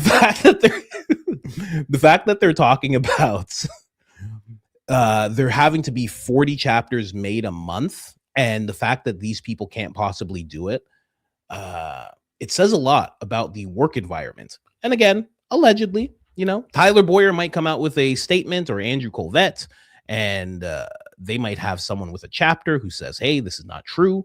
That's all 100% possible. But with what they have uncovered here, it's really, really hard to dispute. Really hard. I don't know what's going to end up happening here, but I don't think they can ignore these people. They've tried, and these people have shown up to their headquarters for debates. Andrew and Blake and Jack all said yes, and then they just ghosted them. They're now doing this. These people won't be ignored forever. Like, people are going to start to say, hey, how come you're not addressing what Un-F America says? So should change their name. It's so ridiculous. How come you're ignoring what these people are putting out? I don't think they're going to be able to ignore this, especially because apparently they are getting this information from people on the inside, right? Just trying to avoid all those letters that could possibly come my way. I'm just letting you know. Gotcha. Do you know if they had any, like, if they offer these representatives any, like, bonuses or, for hitting certain metrics or anything, like any kind of financial reward? And also, well, I guess that's a separate question. We'll ask you about the gift cards that they were giving out as well. But I guess I will do that separately. Yeah. So one of the reps that we spoke to, he said that basically they were promised some exorbitant bonus if they were to reach some impossible metric, and the purpose of it felt to him, was so that when you didn't achieve it, it like broke you down, and then they would step in to be like, oh, we'll show you how to do it properly. And that was part of like how they basically made their employees feel like they were sort of worthless, to like build them back up. I mean, it's a whole system of manipulation, according to this one rep that we talked to. So we'll see. I mean, I wouldn't put it past, because, Candace has also talked to people who are on the inside of Turning Point, and they've also had these conversations, and they've also, stated certain things about how all this goes down. And now we're going to talk about whether or not there was any money per chapter. I don't know if you would get paid as Turning Point, the huge company, every time there was a chapter. I don't think that makes sense, but it is a question to ask, because why else would you allegedly inflate numbers and make the whole fake chapters, or allow chapters to be made so frivolously, so easily, without any like real background checks of anything? I don't know. But this is what they talk about next. They're going to start talking about whether or not there's money involved with this whole thing. Okay, so do you know if Turning Point itself receives any kind of per chapter allocation, grant or increased donor money, or based? Do you know if they, if their donor money is based on how many chapters they claim to have? I'm sure that I'm sure that the donors are looking for certain numbers. I don't think that, we would be speculating, right? But I'm sure that the donors are giving money because of the student activity, right? Like, obviously, like, they want to put money into races, they want to do other things, but ultimately Turning Point USA is meant to be a student activation organization. That's what it is. It's not Trump's organization. It's not Charlie Kirk built Turning Point USA to be a successful student organizing organization. And that's what donors are giving their money to. So I can't imagine that the donors are going to be happy with knowing that it's mostly all bullshit. I think that's going to be a really, really tough sell to the donors that are giving money to that. Gotcha. Yeah, I agree. Yeah, I think it's directly tied to it for sure. I think that's definitely one of the metrics that they, if it's not in particular, like, I'll donate this if you sign up this many new chapters or whatever. I think they use it as like, like to gloat, like, hey, To gloat. Project Constitution, doing his thing, doing the best he can. I think what it's used for is the same thing that you would do with a YouTube channel. If somebody were to inflate the numbers of a YouTube channel and then turn to an advertiser, or if somebody said something like, hey, we did a Super Bowl show and our Super Bowl show had 40 trillion people watching. So just last year, we had 40 trillion people watch our Super Bowl halftime show. Yeah, we outdid the NFL. So now we're approaching you, huge brand. And if you want to advertise on our thing that's on YouTube, where if you have YouTube Premium, you can skip the ads. Well, if you want to advertise with us, all we need is a small payment of $10 million for a 2-minute ad or a 1-minute ad. You know, it's that type of thing. I think that if this is going on, that's the reason you would do it. You would do it for the sake of being able to say, hey, listen, we have this huge company. We have this huge movement going on. Look, it's sweeping the nation. There's 3,300 new chapters. I can't believe that guy said that in that whole thing. I can't believe he said 3,300. We have 33 new chapters, and you know, it's going to be fantastic. So who wants to donate? Who wants to donate to this growing cause kind of thing? But again, who knows? Kid Rock lip syncing. I mean, Kid Rock lip syncing was just, it was crazy. You know why that was crazy? Because Kid Rock can still perform. He's not one of those old guys who can't do it anymore. He can perform like crazy on stage. And the fact that they had the lip syncing going, I was like, this is crazy. No, somebody says it's Zia dude. Oh, Lance Charles. What's going on, Lance? Sorry, I haven't messaged you back. I'm going to message you back. Lance is my Bible buddy. This Lance here. Yeah, he's another Lance. He's my Bible buddy. I actually have a verse to show you. I'm going to show you. I've been liking this verse. Apparently Z just had a child. So I don't know, because we've had this conversation before on the channel when I've brought up Z, and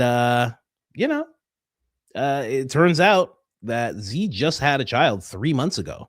So there you have it. I don't know what else to say, you know.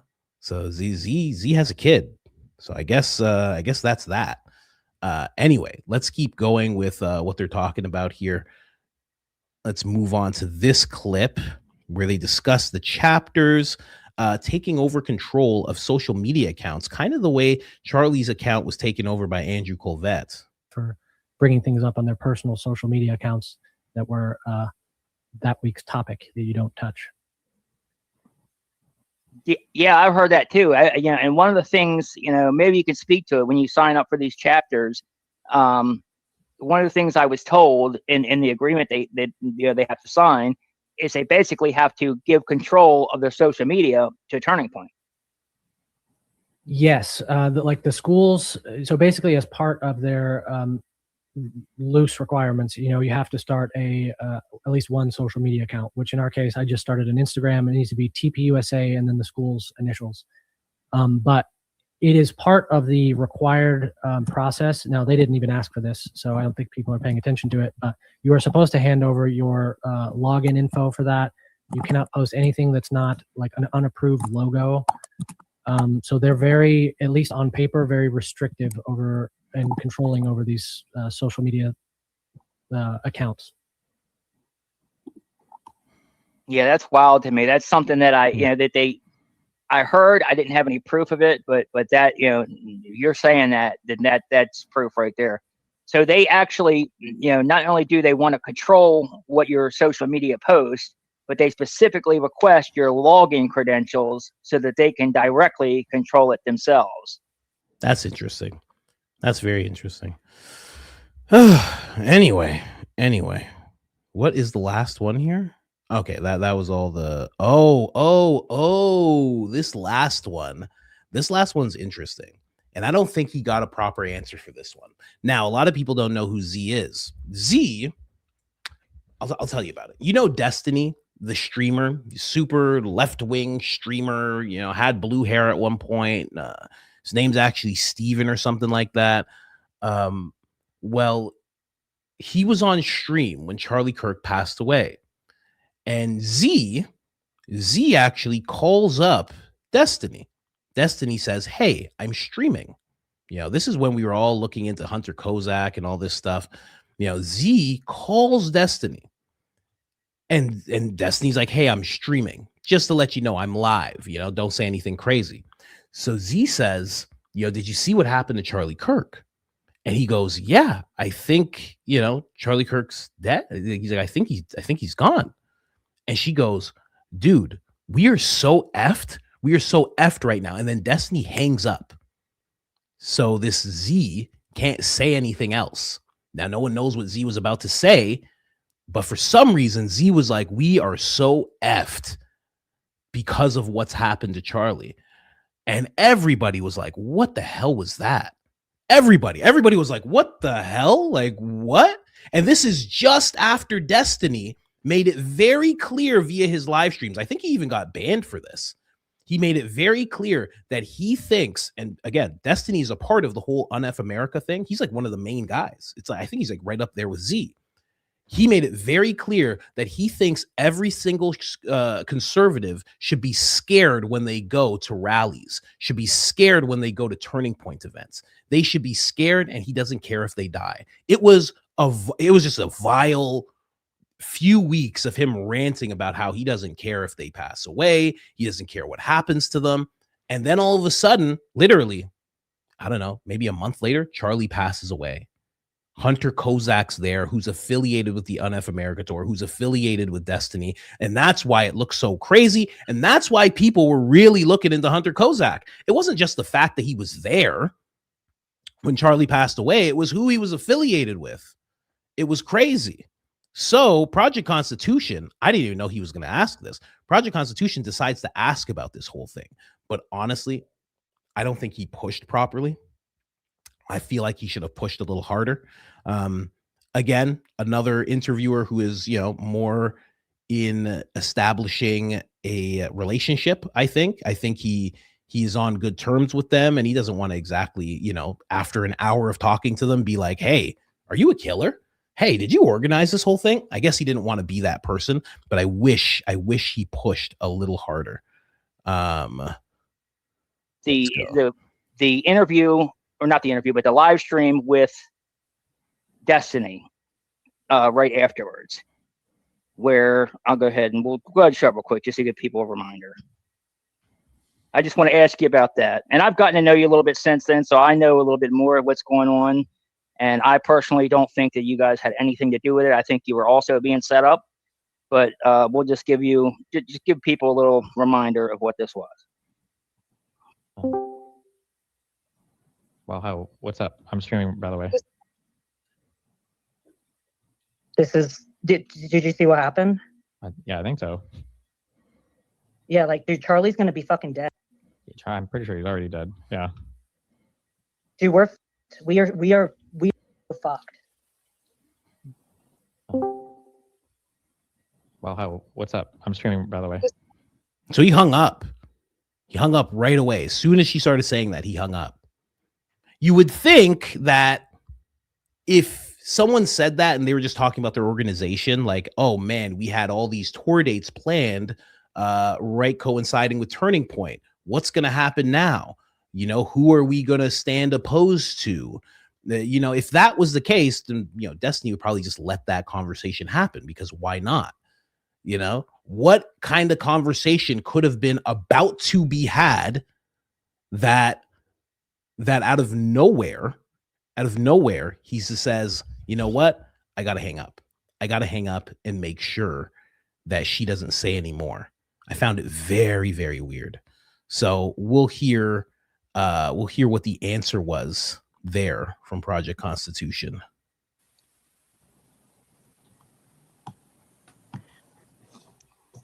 Yeah, I'm always open to talk about that day, for sure. Yeah. So, yeah, just kind of put us in, give us the mindset of like what you were thinking there. Obviously, you didn't mean like, yeah, we killed him. We're fucked. We're involved. I think I don't want to put words in your mouth, but to me, knowing what I know now, I think it meant more the organization, like you knew, because obviously, Hunter was involved with your organization, and that would be a very bad thing for you guys. Well, actually, even I if he's wasn't not See, he's like answering the question for her. He should just kind of let her answer. involved. I wasn't actually even referring to the organization. So I was actually referring to America being fucked because, like, honestly, I think that America is, and I'm going to get pushback from my own side. If people don't know this, I'm a Democratic operative. I work on races in the Democratic Party, to give you context. But and people in the Democratic Party did not like my response to Charlie Kirk's death because I was one of the few people that I think that the country is worse off without Charlie Kirk. And I know that's a very like controversial thing to say, but I don't want to live in a country where people can get shot in broad daylight for their political beliefs. I think it's fucking disgusting. And it makes it more dangerous for everybody involved. I don't know if anybody knew this, but a couple of things. One is that Hunter was obviously, he was planning that debate, right? But like he was obviously right in front of Charlie Kirk when he got shot. We were one of the first people to get that footage before it even broke on any type of, nobody knew that Charlie Kirk had been shot. How'd they get that footage? Hunter Kozak wasn't filming, so somebody was with them filming. I don't remember that in the footage. I don't remember anybody. Well, I guess you don't know who's in the crowd. That's interesting. So they had, someone said the uptalk. Anytime I hear uptalk now, I only think of Barron doing an impression of Erika Kirk. Doing an impression of Erika Kirk because this is how they talk. And a lot of people don't know that where the uptalk comes from is cancel culture, because they're trying to make sure that everything sounds like a question. That way, if they say something wrong, they can back out. Yeah, a lot of people don't know that. A lot of people don't know that. But yeah, very interesting that they had that footage before anyone, you know? Even before Victor Marx. Oh, wow. It's pretty wild. Even before Victor Marx. I had no idea. That's weird. It's wild. You know, and then she was saying it as in America is effed. Okay. Like, what can I do? Well, what can I say? I just don't believe it. You know? I don't know. I kind of don't. But I don't know Z. I can't just be like, I think she's a liar and blah, blah, blah. I can't really say that. But I mean, if I'm just going through the situation blank and not caring about who and what, it sounds crazy because I just heard you on the phone. So you're like, dude, we're effed. We're effed. America's effed. Like, you're telling Destiny, the most liberal guy in the world, that the country is effed because Charlie Kirk, the most conservative guy in the world, just died? What? That's not really something you'd say to Destiny. Destiny would be like, shut up. What are you talking about? We're going to be fine. In fact, Destiny might even say we're better off. That's how deep Destiny is into his political leanings. So, but again, she could feel that way. She does press on in this conversation throughout it to say, I think he was one of the best organizers. I think he's amazing. So, okay. Destiny was not a fan. Destiny was not a fan of Charlie Kirk. Destiny hated Charlie Kirk, like passionately, like really. I mean, Destiny said the guy who passed away at Butler when that thing happened to the now president, he was just like, good. I'm glad. He's like, Destiny even went as far as to say, if one of my family members was there and something happened to them, it'd be fine because they shouldn't be at a conservative rally. I mean, so why are you saying that to that guy? I don't know. Anyway, that is, Destiny's a straight up communist. Like, yeah, he's a communist without saying he's a communist, quite honestly. Yeah. Very good for you to know that. I don't talk about Destiny much on this channel, and I don't get into that. I used to get into that talk a lot more. I don't talk about Destiny much. Yeah. Last thing I covered with Destiny is his debate with Jordan Peterson. Jordan Peterson was just spanking him the whole time. It was like a smut video. It was gross. It was like crazy. It was nuts. Jordan Peterson's just throwing him around all day. It was just nuts. It was crazy, So I didn't want to watch that. But that is the interview. That's the whole thing that took place. Turning point, fake chapters. It just really makes you go, it makes sense, but I have to hear Turning Point address it. I don't know if we'll hear Andrew Colvett address it. I don't know if we'll have Blake address this kind of thing. You know, it seems like the only way you could get these guys to address anything like this is to attach Candace's name to it. If you attach Candace's name to it, then all of a sudden they'll have really, really big things to say about it. But other than that, it's like looking at Andrew's page, he hasn't addressed it. You know, jump over to Blake's page. Blake definitely hasn't addressed it. You know, Barron posted something about Blake being racist today. I was like, oh shoot, I'm like, he's not playing around. Yeah, they're not addressing it, right? They're not addressing it. I don't think you can avoid that for too much longer. You know, Jordan Peterson has not fallen off Earth. He's actually very sick, apparently. You know, he's very sick. The conspiracy brain in me thinks that he's being replaced, and they're just taking their time to do it. But you know, he's very sick, apparently. Very ill again. Yes, exactly. But the last thing that happened in regards to this whole thing that I'll talk about is this guy Jay. I don't know who Jay is. Okay, I don't even know Jay. Jay follows me, right? Does Jay have a podcast? You know, I always find it weird when people have a X profile and they don't have a link to anything, because it's like, how are you doing this? Why are you doing this? You're just doing it to do it, but then you have a picture of you with a microphone and you're black and you have a do-rag. Is this an AI video? What you got? Oh, okay, he does have a link. Okay. Professional yapper. Okay. I am also professional yapper. He says, Coach made a great point today. He goes, Nick Shirley, you should look into Turning Point USA. Charlie suspected $10 million was missing. His Doge audit was canceled. Tyler Boyer was removed as COO. He goes on to say, there are ghost employees living in mansions, LLCs on top of LLCs under the Turning Point umbrella, private jets as transportation. Majority of their students get $0. Fake student chapters, foreign influence, BB offering money. Charlie denied it. If you work on behalf of the people, I think you'd love to see. I think we'd love to see you look into Turning Point USA. I know you've been very busy overseas. This should be a slam dunk case for you right in the homeland. Let's see what you got if your bosses allow it. So that's what he said. And I'm like, because he tagged me. So I'm like, oh, I made a good point. I'm like, is he saying all these are my points? Because I didn't make all these points. Or maybe I did. I don't know. I talk for a long time. Every single day. And then all of a sudden Tyler Boyer steps in. And he says, oh no, I have been COO of Turning Point Action for the past 4 years. I was the COO of Turning Point prior to that. Totally made up, mentally challenged podcast stuff.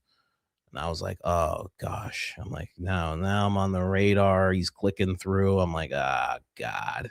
And then the UNF America tour steps in. They're like, Tyler, are you just going to ignore us?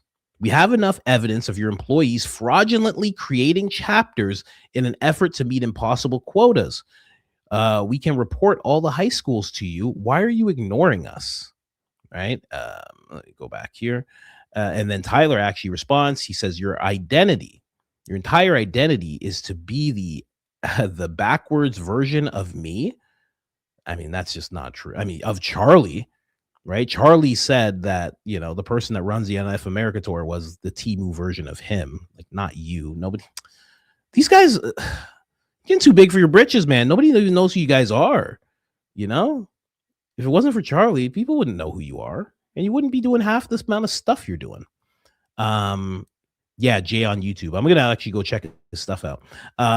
You are a very unserious man. There's overwhelming evidence that many of your high school chapters listed online are false. And this is your response. Unlucky for you that we are in contact with your donors. Wow. They're not playing around. He says, yes, the thousands and thousands of kids who show up every day to Turning Point stuff are fake, AI generated probably. You guys are hilarious to watch as you fail. If you're the left's answer to us, we are in a very good place. This is a very ignorant response, given that they've actually created one themselves and showed how easy it was. I shouldn't even say ignorant. Well, I'll say ignorant in the sense that he probably hasn't seen their little documentary, part one of it. I'll say arrogant also. I don't know how you just kind of have that leaning of just like, what are they going to do? What can they do to us? Well, you think the thousands of kids that show up, it's like, man, I've seen this story so many times before. I mean, it's so easy to just have people come in. It's so easy to just act like the thousands upon thousands. I haven't seen thousands upon thousands, and I stay up to date with Turning Point stuff. I haven't seen that before. I haven't seen thousands of high school kids showing up. I've seen rooms with maybe 100, 200, you know? I've seen thousands when Charlie was around. We haven't seen that recently. We've seen numbers dwindling recently. You know, and then to go to the conspiracy place of like, oh, AI generated probably. It's like, you don't just get to believe that. You don't just get to treat everybody like they're Candace, and anybody who is questioning you is just a Candace cultist. You know what I mean? Like these un-F America people I don't even think they particularly like Candace, because Candace has a lot of conservative views, you know, trying to take that like, oh, AI generated probably, like that's him touching on the whole Charlie Kirk AI voice clone thing going on. I don't know. It's just silly to me to say that. And then the person says, again, I think it's Z that runs this account. Again, anybody can verify these schools by calling them themselves. This is easy to verify. We have current and former Turning Point employees on record. You are misleading your donors. You are not at all interested about your employees telling us they intentionally create fraudulent chapters. It's a good question. It's a very good question. Nobody responded to that. No, Tyler didn't, at least. And that was all Tyler had to say. And then this person, who's always getting at Barron, they jump in on the post. I noticed this, and the only point you addressed was what are you hiding? Then who else jumped in? Somebody else jumped in as well. It wasn't Gary. It was someone else. Maybe it was Graham. But I noticed, I'm like, oh, these accounts, like they're all jumping at the same time. It's very interesting the way that happens. But I was like, man, do they think that I said all that? Because this Jay guy said I made a great point. I was like, oh, God, you know? Yeah, I remember when that happened with Barron. Barron had a back and forth with Blake, and then the next day his stream got taken down. I was like, is the stream even up still? Oh, no, you know, who knows? Anyway. The whole thing was silly. So Tyler Boyer's not really addressing it. None of them are. I don't even think he knew about it at this point, but we'll see. I don't think they can act like this is not a real thing much longer. I think they will have to address it, and they won't be able to just be like, look, we filled a room. Look, we filled another room. This is a whole different type of allegation that's being put forth to them. The allegation of people making things up. Like, this is going to be, I don't know. We'll see. Trying to make themselves look bigger than they are. And you know what? It kind of makes sense. You know, at least that's what's being said. People are saying they're trying to make themselves bigger than they are. But it would make sense. I think it would dwindle massively. I mean, we're seeing it. Crowd size, like we're seeing it. But as Charlie passed away, again, a lot of people just fell away from Turning Point. He was the thing. Right? There are some chapters that were probably started just in hopes of meeting Charlie Kirk. Right? They loved Charlie so much that they're like, if we start a chapter, we could ask him to come and he'll actually come here and it'll be great. Now that he's gone, they're not even doing it anymore. There's supposed to be a whole tour set out. They didn't even set up to have Officer Tatum. Like, I know we make fun of him. You know what my brother said to me today as I was getting ready for the show? I'm like, I got a lot of tabs to straighten down. And he's like, come down from your mountain of tabs. Mama, I got so many tabs open right now. I just got to get through all these tabs. Baby, go ahead. Come down from the mountain of tabs. Get on down from the mountain of tabs. Have some breakfast. Told me to get down from the mountain of tabs. At least he watches. He still likes Jesse on Fire more. Yeah, it's fine. And he said my black ass was going to be late. And I was, which sucks. So he called it. Fine. It's my brother. I guess he knows.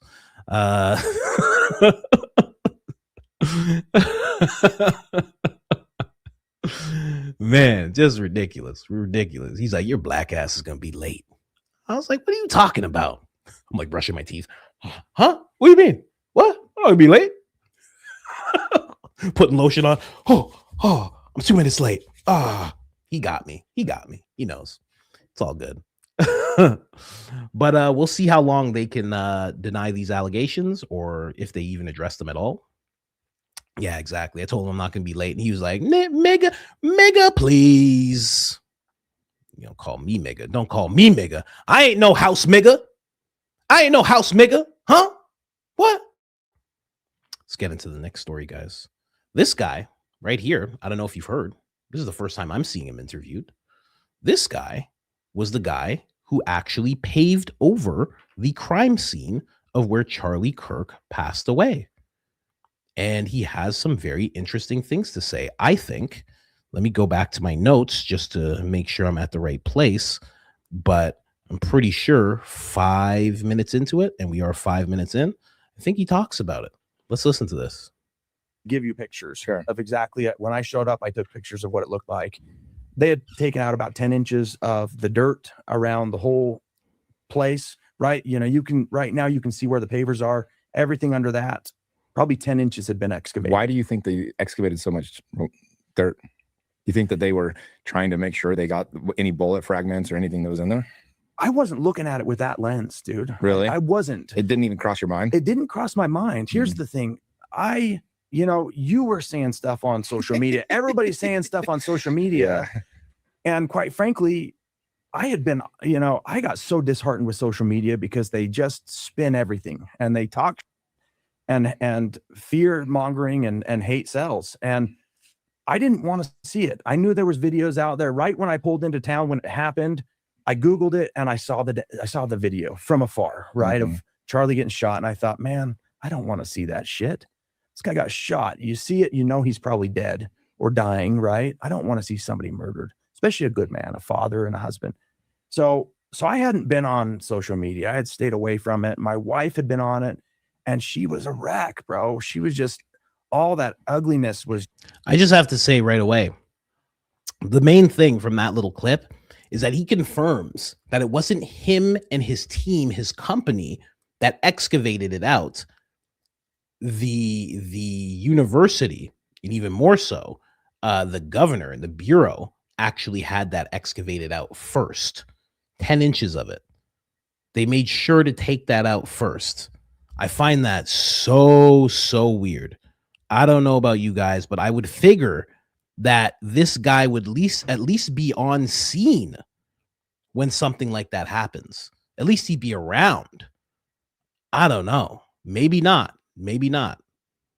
Just so when I got the call, I thought, you better fucking believe it. I'm going to go help. That was all it was. I'm going to go help these guys. He's asking for help. They want to do it right. He framed it in the sense that, hey, we want this to be done right. So that's why I showed up. So, I mean, to do pavers correctly, you over excavate, you get rid of the top. So you do? You do 100%. Okay. You want to get a good base. And these guys had kind of, there was two guys in charge and a ragtag crew. One of the guys was in charge of a state-owned facility in American Fork. And the other guy was in a maintenance groundskeeper on a facility in Provo. And these are the two guys I'm corresponding with. The first guy, the second guy that I hadn't talked to on the phone basically said, hey, look, we're not talking to anybody. We're not saying anything to the media. He says this is above our pay grade. The FBI and the state, the governor and the FBI, that's what they told me. The governor and the FBI said they want this done by Monday. Now, this right here, right? This guy's like, I'm not looking at it through this lens. Even throughout the interview, he's like, I don't know. I was just trying to be helpful. Wouldn't that tell you everything you need to know? Somebody's telling you it's above their pay grade. It's on university property. University has their own police. The bureau, who does not, this is a state case. The bureau and the governor want this done by Monday. Keep in mind, when he says by Monday, it's not like it's Monday. and he's talking about a week. We're talking about like 36 hours. We're talking about like he's getting the call on Friday. Nobody picks up. His guys don't usually work on the weekend. Pulls together a bunch of people. I think Saturday evening. I think between Saturday midday and Sunday midday, they got this thing done. Why so quick? Exactly. Why so quick? Why so quick? And why at the request of the Bureau and the governor? When people were looking into this is very odd. Again, this is crazy, because when people were looking into this at first, the university said that they had planned construction. The university said they had planned construction, and that's why it happened. And then people uncovered that it wasn't planned construction at all, and that they actually did have to pull someone together really quick. This guy verifies that story. Project Constitution and his friend, I forget what his name is. I think his name's Jack. Jack actually did a request for information. He got the text messages between this guy and someone at UVU. The whole story doesn't check out. He's saying that the FBI and the governor want it done. The story at first, when this whole thing happened, was that the university already had this plan to be done before Charlie Kirk even appeared at UVU. I don't know, man. Crazy. Absolutely crazy. So, also, I don't get it. I mean, I get it. I don't get it, but I get it, Whew. Anyway, let's keep going. And we need to get it done. We're not asking questions. We're not talking to the media. And so I said, okay. So I just, that's kind of my MO is, I've been in so many car wrecks and, I got a rollover when I was 17 and there was 3 girls in the car. I broke my back in 3 places, got a traumatic brain injury, but nobody has, I didn't have my seatbelt on. I wrecked. We rolled down the freeway. We landed on the wheels and I got out and say, all the girls were screaming. I said, who's hurt? How do I got all the girls on the stretchers. And then, so it's kind of my MO is under pressure, I know how to just show up and help as best I can. So that's. What church do you think he goes to?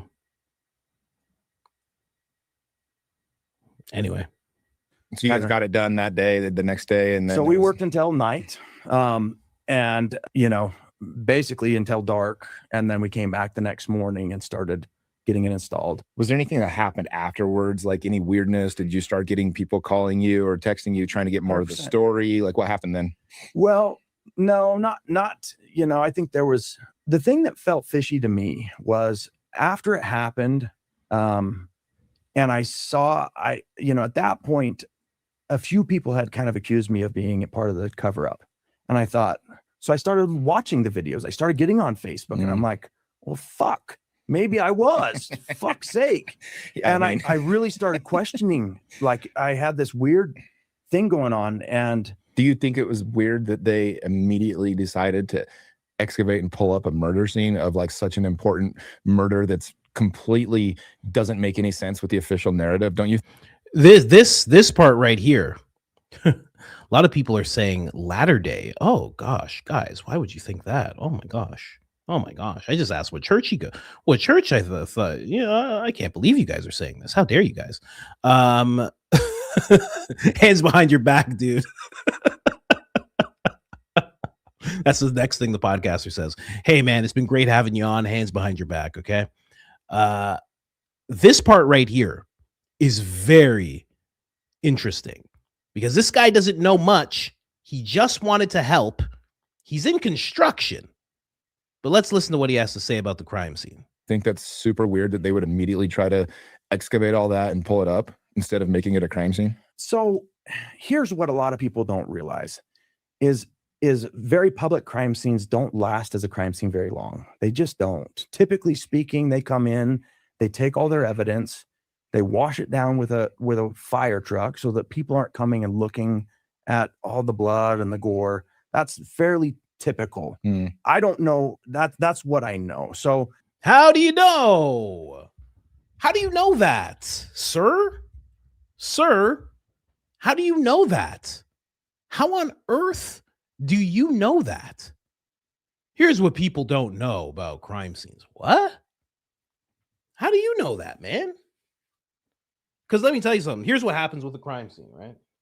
Here's what happens, right? Cash Patel walks up, cross-eyed, covered in honey, wearing a medium jacket that he just took off from some lady agent. He walks up, he means business, and he says, hey, this is a crime scene. And he's with Spencer Cox, feminine looking man, fellow bald man. He walks up as well, more down demeanor. And they got some other police people with them. And they say, hey, guess what, university? And the university says, hey, what's going on? They say, hey, this is a crime scene. And we're going to fence it up. And so people can't see all the stuff, can't go inside of it. And it's going to stay like this for the next month.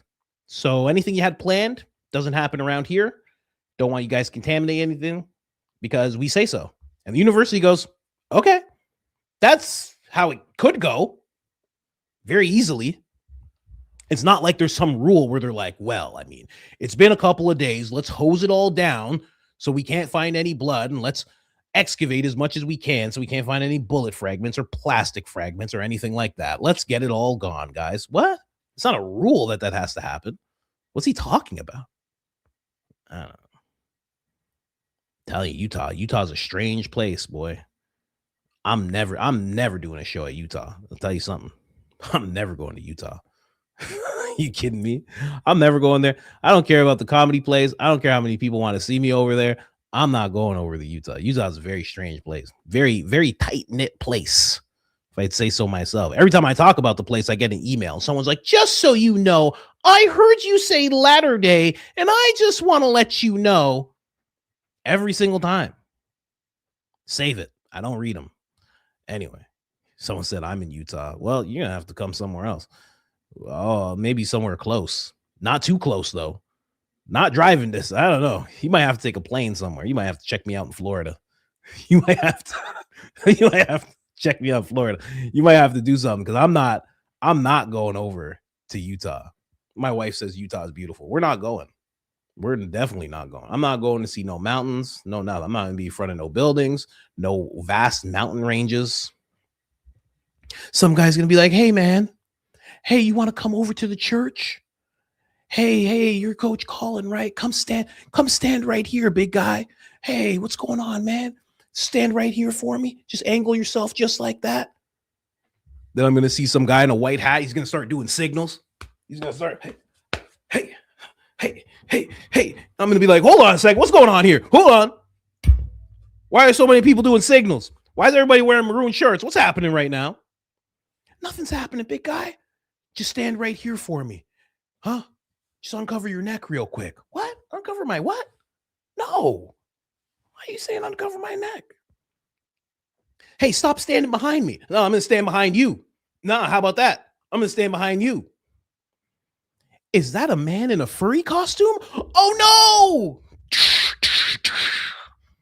That's how they get me. Turns out 2 furries came after Coach Colin. Jack Posobiec right away. I saw a furry do something to Coach Colin and everyone celebrated. I saw something happen. It was a furry who did this. Benny Johnson. A furry happened to do this. Let me explain this to you guys nice and slow. A furry came after someone allegedly named Coach Colin. Are you kidding me? Not going to Utah. Sorry, Utah. Not like anybody there even wants to see me. I mean, I'm being presumptuous, I'm uninviting myself before I've even been invited. Let's keep going here. At this point, that happened Tuesday. We're Sunday, so Tuesday. Yeah, I mean, till Sunday's a longer time. I thought but they started pulling it up. I think yes, like the next day or 2 days. I don't later. know You what weren't that. part of that. Yeah, I wasn't part of that. That actually that makes more sense because like I thought you were part of like the pulling it up and everything else as well. So after we put the pavers in, we were working as a team, but I was going past some of the grounds guys, and I said, I just hollered at him, said hi, and he wanted to tell me about. He was the one who pulled it up. Oh, really? Yeah. What did he have to say? Do you remember his name? I don't. No, I don't think I got his name, but he was part of the grounds crew for UVU. And he was pretty ticked. He was like, dude, I don't know why the hell they're bringing you guys in here or why they're bringing the state in here. You know, they made us tear everything out, the blood and the nastiness. You know, he was responsible for the cleanup, and he was a little bitter. You know, he's like, I don't know why they're bringing other state guys, other state employees to finish out this crime scene. No, that makes sense. So, and then you've had people, because look, that, you know, That guy was ticked. Why are they bringing in other people? We got rid of the blood and everything. That's crazy. So they just made sure to get rid of everything for your safety, as always, for your safety. I wish one person just got like a little bit just to see if it was, you can go down a lot of different roads. See if there was plastic, see if there was fragments, see if there was anything, see if there was a shell, maybe not a shell up at the Losi Center. Maybe there was a shell to his left. You know? There's so many different things that should have been looked for. They didn't look for anything. Just so people understand, they didn't look for anything. He got shot. They took him away. Some people took hats. They said, don't take hats. Some guy comes nervously sweating and takes out SD cards. And then people just stood around for a while. And that was it. They combed through certain parts. And that was it. They didn't analyze the tent. That wasn't happening. None of that stuff happened. There was too many people on the ground filming like 24/7. That didn't happen. They didn't go there. The whole thing that you usually see didn't happen. Closed case right away. Exactly. It was a closed case like that.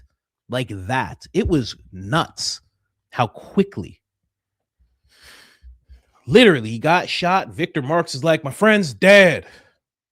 Like, before he even hits the ground, Victor Marks is like, he's dead. SD card guy's like, I'm up here. He's dead. And then right away, before the SD card guy could even send out the video, BB's already like, we didn't do it. We didn't do this. Huh? We didn't do this.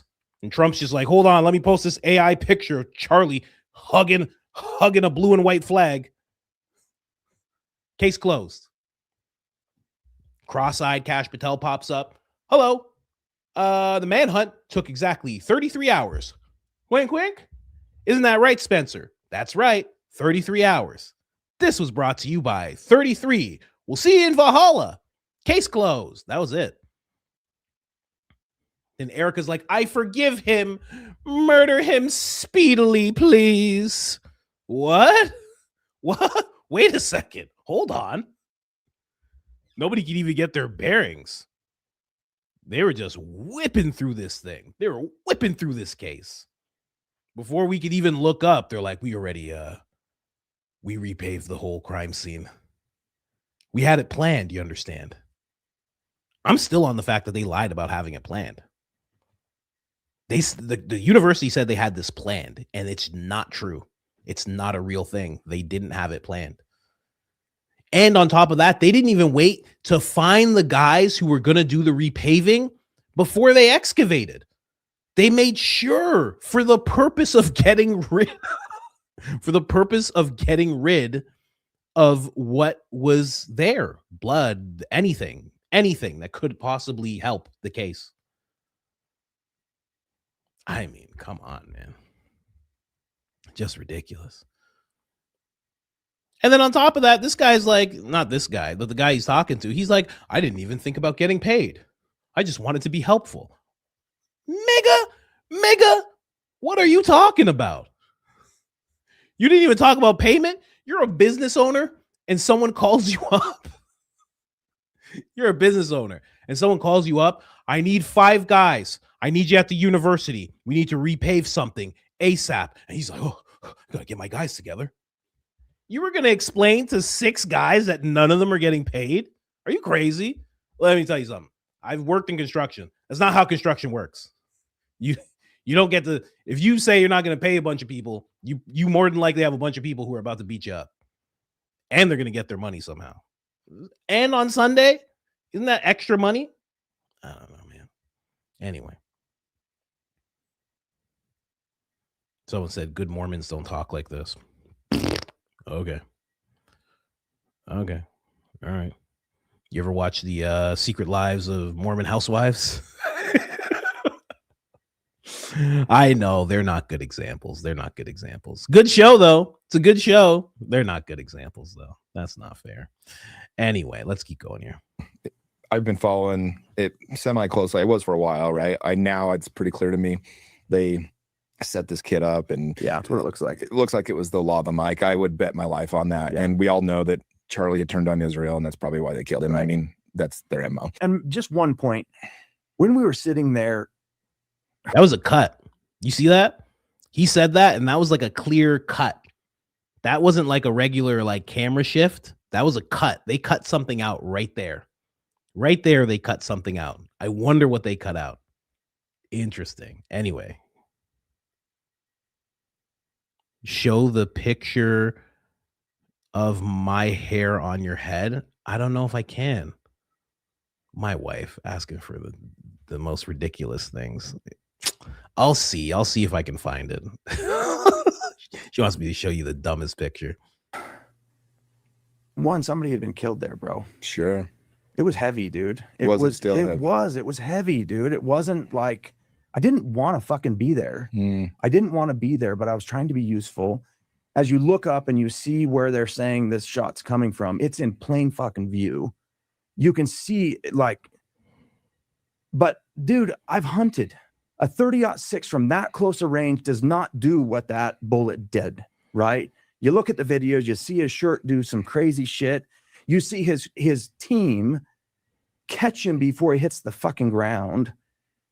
But yet they can't see a guy right in front of them setting up. Like, it didn't make any sense to me. Yeah, no, it definitely doesn't make any sense. I mean, there's a really good comedy thing that Jimmy Dore does about essentially what they say the official narrative is. Like the dude literally had to like take the gun apart, switch his clothes, put the gun back together, switch his clothes, go down. Nobody could see him this entire time, reassemble the gun, ditch it at a house that's owned by Palantir. Like the whole thing is just insane. The official narrative is insane. It's kind of like I just think it'll be like JFK, right? Like, yeah, we know what happened now to JFK. We know who killed him. We know why they killed him. If you're following all this stuff. No. And it's kind of the same thing with Charlie Kirk. I think we'll never really know, but we kind of already know, you know? And that's just the reality of the world that we live in, man. I will say, like, it was just such a weird day. It really changed the world, I think, in a really bad way. And I agree. You know, Charlie Kirk was one of the few things standing between Trump and the Iran war, which we've now seen as a disaster. I can't figure out how to get out of that and all these other issues that are happening. But regardless, it's like, yeah, you're kind of attached to this history of it. So yeah, it's interesting because after we got done, the fake reviews started to come in. Oh, for real? Yeah, I started getting probably a dozen fake reviews, just 1 stars. And I started looking, you know, a friend came to me and said, "Hey, I'm so sorry that people are, you know," well, let's see timeline. I started getting fake reviews. So I posted a video. Oh, okay. And I just said, look, we were showing up to be helpful. And that's really all there was. If somebody was covering this up, it was the FBI, it was the state, it was not some maintenance guys and a landscaper. You know? Well, I mean, what the FBI would do is they would call a random landscaper. Right. Which made no sense. Like, when why they do you think called they me. called you? Like, you're kind of a smaller operation. Like, it didn't. That was the part where I was like, oh, they kind of used him, like, because it made no sense. No. You're not a big operation. No. You wouldn't be the first call. No. You're also like a very humble, quiet guy. You know, it's like It's exactly why they use them. So it seems like. I don't think the guy's like nefarious or anything, but that's exactly why they use them. He's a nice, humble guy. Doesn't talk much, you know, not doing much. They call him up. Hey, can you get to work? He says yes. He also says, I just want to be useful. You know, that's not a lot of people's MOs. There's not a lot of people looking to be useful, you know? So of course they use him. Yeah, let's get to this dumb picture my wife wants me to show you guys. I posted it on Instagram, so I'll just pull up my own profile.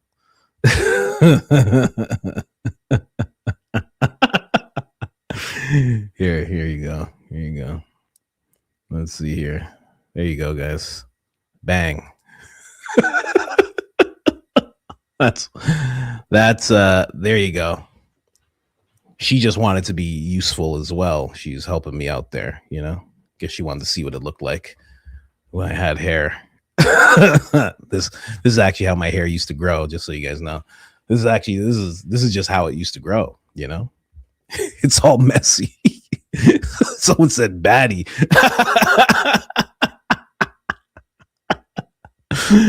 Oh my God. gosh. Yeah, that's me. That's me. That's me. Missing the missing Wayne's brother. Oh my gosh. Yeah, it was just that's how we do it sometimes. It's gonna be a hot boy summer. Yeah, that's what we're coming with this year. Let me tell you something. If I could grow hair, I would do that all day. Someone said I thought that was Candace Owens. Wow, what a guy.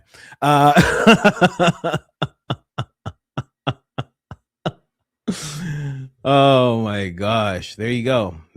That's what's under this hat, just so you guys know. Nah, if I could grow hair, I'd do it just like this. I'd have one of those big samurai man buns. Oh, I'd do that all day. You kidding me? Walk around beaches and stuff. You kidding me? Absolutely ridiculous. Bobbing and weaving, There you go, honey. There's no other way for me to show it. It's just pictures on my phone. How else could I show it? Can get away with this on Instagram. Gary's gonna repost this for sure. Gary's gonna be like, look what I found. That real estate coach, look what he does in his spare time.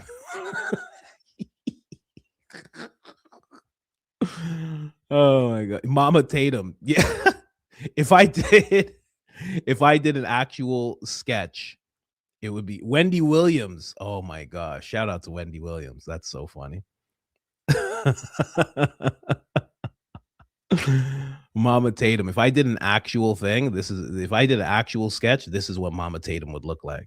Mama, what's going on, baby? You all good?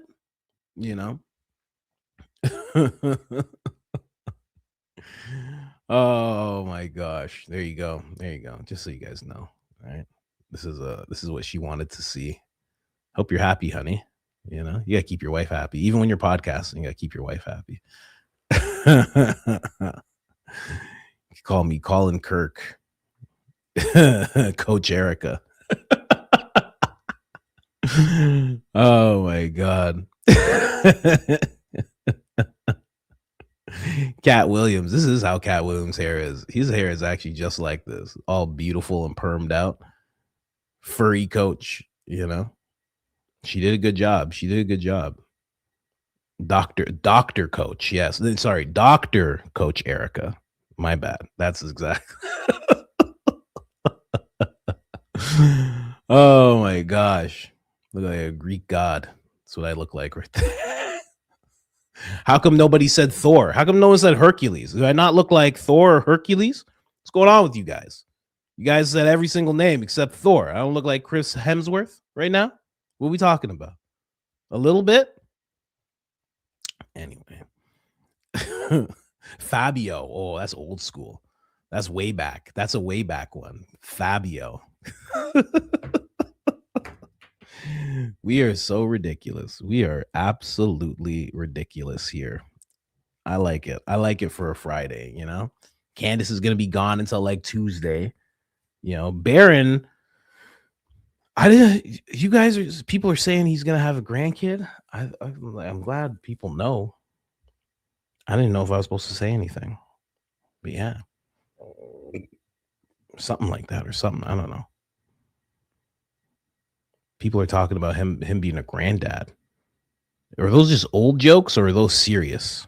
Because I know people said he's 67. Is he actually 67 and he's actually going to be a grandfather? Because let me tell you something right now.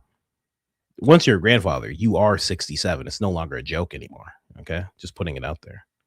Okay. So someone said Baron mentioned it in his live a couple of times. Okay. So I don't have to act anymore. Cool.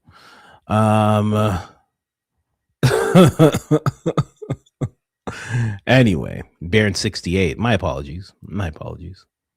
Anyway.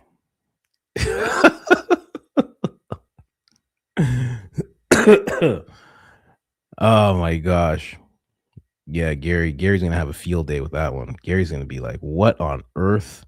This guy. Who is this guy? Look at this guy. Are you kidding me? This guy is gonna teach you about real estate? This guy is the guy you listen to about real estate? Oh man. Anyway. Colin Houston. Oh, that's actually a compliment. That's nice. That's nice. And I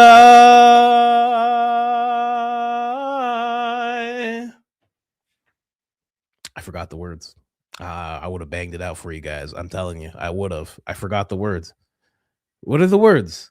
And I can't remember the words. Dang. I usually got songs laid out. I forgot the words. Man, it's all good. It's all good. We'll always love you. Thank you very much. Love you. Oh. There we go. Solid.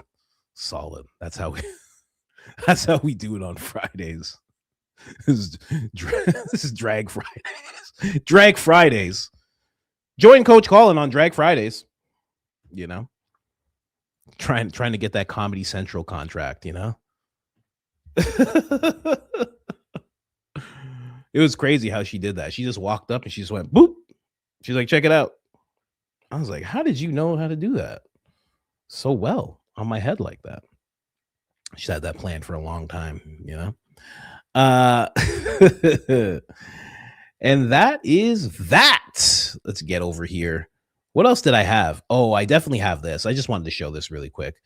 Candace Owens did comment on this. Somebody said that Ethan Levin says that Ben Shapiro has placed his entire show as a YouTube ad. I wish I was joking. They're showing the fact that it's 90 plus. So it's like a super long ad. It's sponsored. And it's clearly Ben Shapiro's whole show that's being played. Candace Owens had this to say. I didn't even think of this when I first thought. I just thought it was sad. She says, yes, this is what I meant when I said he's literally buying his views. I know the people who were tasked with buying ad for views for him. This has been going on for years now. It's bizarre that he then arrogantly cites his monthly viewership and says haters can kiss my butt. His monthly viewership is effectively just how much money he's willing to burn. It's a completely unsustainable business model outside of a charitable organization. Wow. That's wild. So he's just straight up, and that's true, because if it's his whole show, if the ad that is on there is his show, then every time you see this ad, you will be contributing to his views. Pretty interesting. Again, I've had YouTube Premium for the longest time, so I don't get to actually be engaged in this absolutely incredibleness right here. So I've never seen this before. But if you are, I mean, I don't know, skip it. You can't even, you can skip it, but it's after a little bit of time, I guess. This is crazy. Ben Shapiro, ladies and gentlemen, seems like he's going to be gone soon, you know? Kind of sad, kind of not sad, you know? Couldn't happen to a better guy. You know, very arrogant, you know, terrorizing Candace and whatnot. So can't say I feel too sorry, but the impressions, the impressions that I have to do will go away.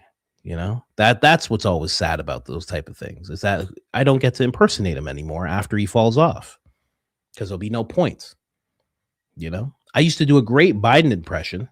You have no idea. My Biden impression was fantastic. Where is he now?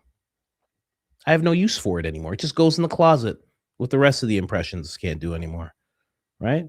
I could do a great Charlie Murphy. There's no use for it anymore. You know, what can you do? Those things happen. Anyway, the other thing. Oh, my good friend. This is my good friend. Friend of the show. I don't know if you guys know him. His name's Brandon Tatum, the Officer Tatum, fondly called Talmud Tatum. And that's not because he is associated with anything. That's just what they fondly call him. He saw Tucker Carlson say this, and then we'll read out what he has to say. And of course, for the fans out there, I will do it in his exact voice. No Ed Galroon are related to him? Are his neighbors were paid to be there? We don't know the answer. There's nobody there. So how'd this guy win? Well, he won on mail-in ballots. And we'll sort of leave it to online sleuths to determine whether that's legitimate or not. Who knows? Because if you're willing to pour tens of millions of dollars into a Republican primary in the 4th District of Kentucky, you're probably willing to do whatever it takes. And maybe they did. We don't know that. Not alleging it. But we do know that's not what democracy looks like. Democracy is the process by which people express their will, by which they say, this is how we want our country to be run because it's our country. It doesn't belong to Miriam Adelson or Paul Singer or Israel or Big Pharma for that matter, or any other small group of rich people. It's not the plaything of billionaires. That doesn't belong to the oligarchs. It belongs to us. And here's what we want. And you can't ignore us because we're the owners here. And this is a shareholders meeting and we're voting. And when people win in a race like this, there's evidence of it. And that evidence takes very familiar forms. Enthusiasm, joy, and just sheer numbers. Like people show up. They can't believe it. We beat the evil Thomas Massey with his jihadi backers. So this is a blow against Islamic jihad. So Tucker said all that. And of course, Officer Tatum was having none of it. I can't wait for the video to release. I should check if there's actually a video out now. He said, Mama, this guy nuts. The people voted. Massey lost. Now he questioning elections? Is this the same guy who got Fox News sued over nearly $1 billion, spewing unsustainability facts, lies and facts? The people of Kentucky love Trump. He turned on Trump. People move on. The end. Why are you saying all this to me, baby? I'm just writing out my tweet for Tucker. I'm just writing out my Tucker tweet, Mama. Oh, Tucker's here. I love Tucker, Mama. I told you we don't like Tucker no more. Oh, that Tucker. Tell him come on in. Tell him come on in, take a seat. We gonna be eating soon. Mama, stop all that. I ain't inviting him over.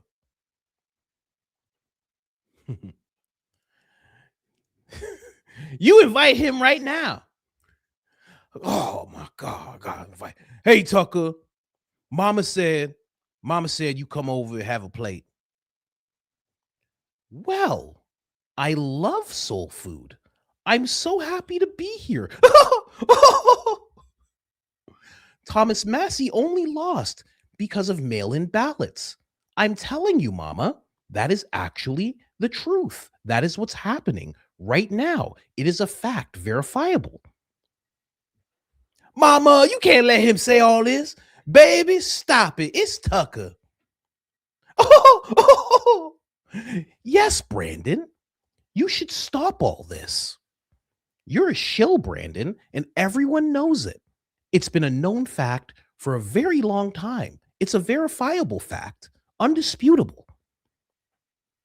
Anyway, Tucker and Brandon Tatum hanging out together. And then a lot of people say that this is going to tank Spencer Pratt's election. This is going to tank Spencer Pratt. Erika Kirk praising Spencer Pratt. They say this is like the kiss of death, apparently. Erika Kirk says, regardless of the outcome, Spencer Pratt's race, what he's doing is authentically American. See a problem, become part of the solution. His campaign ads are unconventional, but that's the point. It's refreshing. Instead of speaking like a career politician, hey, Stacey Sheridan wrote this, right? He's speaking as an American who sees and deeply understands how fragile the simple things in life are when leadership fails. This is what the country is all about. Citizens willing to step in to the political arena, unafraid and challenge a failing system, much like the one that destroyed Los Angeles. I hope moments like this inspire more Americans to throw their names into the mix, run for office, get involved, stand up for what makes this country exceptional. I do agree with that. I do think I've always been a big advocate for regular people stepping into the political arena. Because I think one of you out there, no matter where you're from, I bet you could do a better job than your governor. I bet you could do a better job than your mayor, because you're not conditioned to what politics is supposed to be. You're not with all that stuff. I bet you do a better job. I bet you wouldn't take any money because you'd be afraid, because you'd be like, oh, I don't know, this seems like illegal. But everybody in politics is so conditioned. They're like, don't worry, they're not going to do anything to us. Who cares? You're not like that. You're way better. And I got to be honest, Spencer Pratt's going to be way better than Karen Bass if he wins. I don't know who the other lady is. People don't even care about the other lady.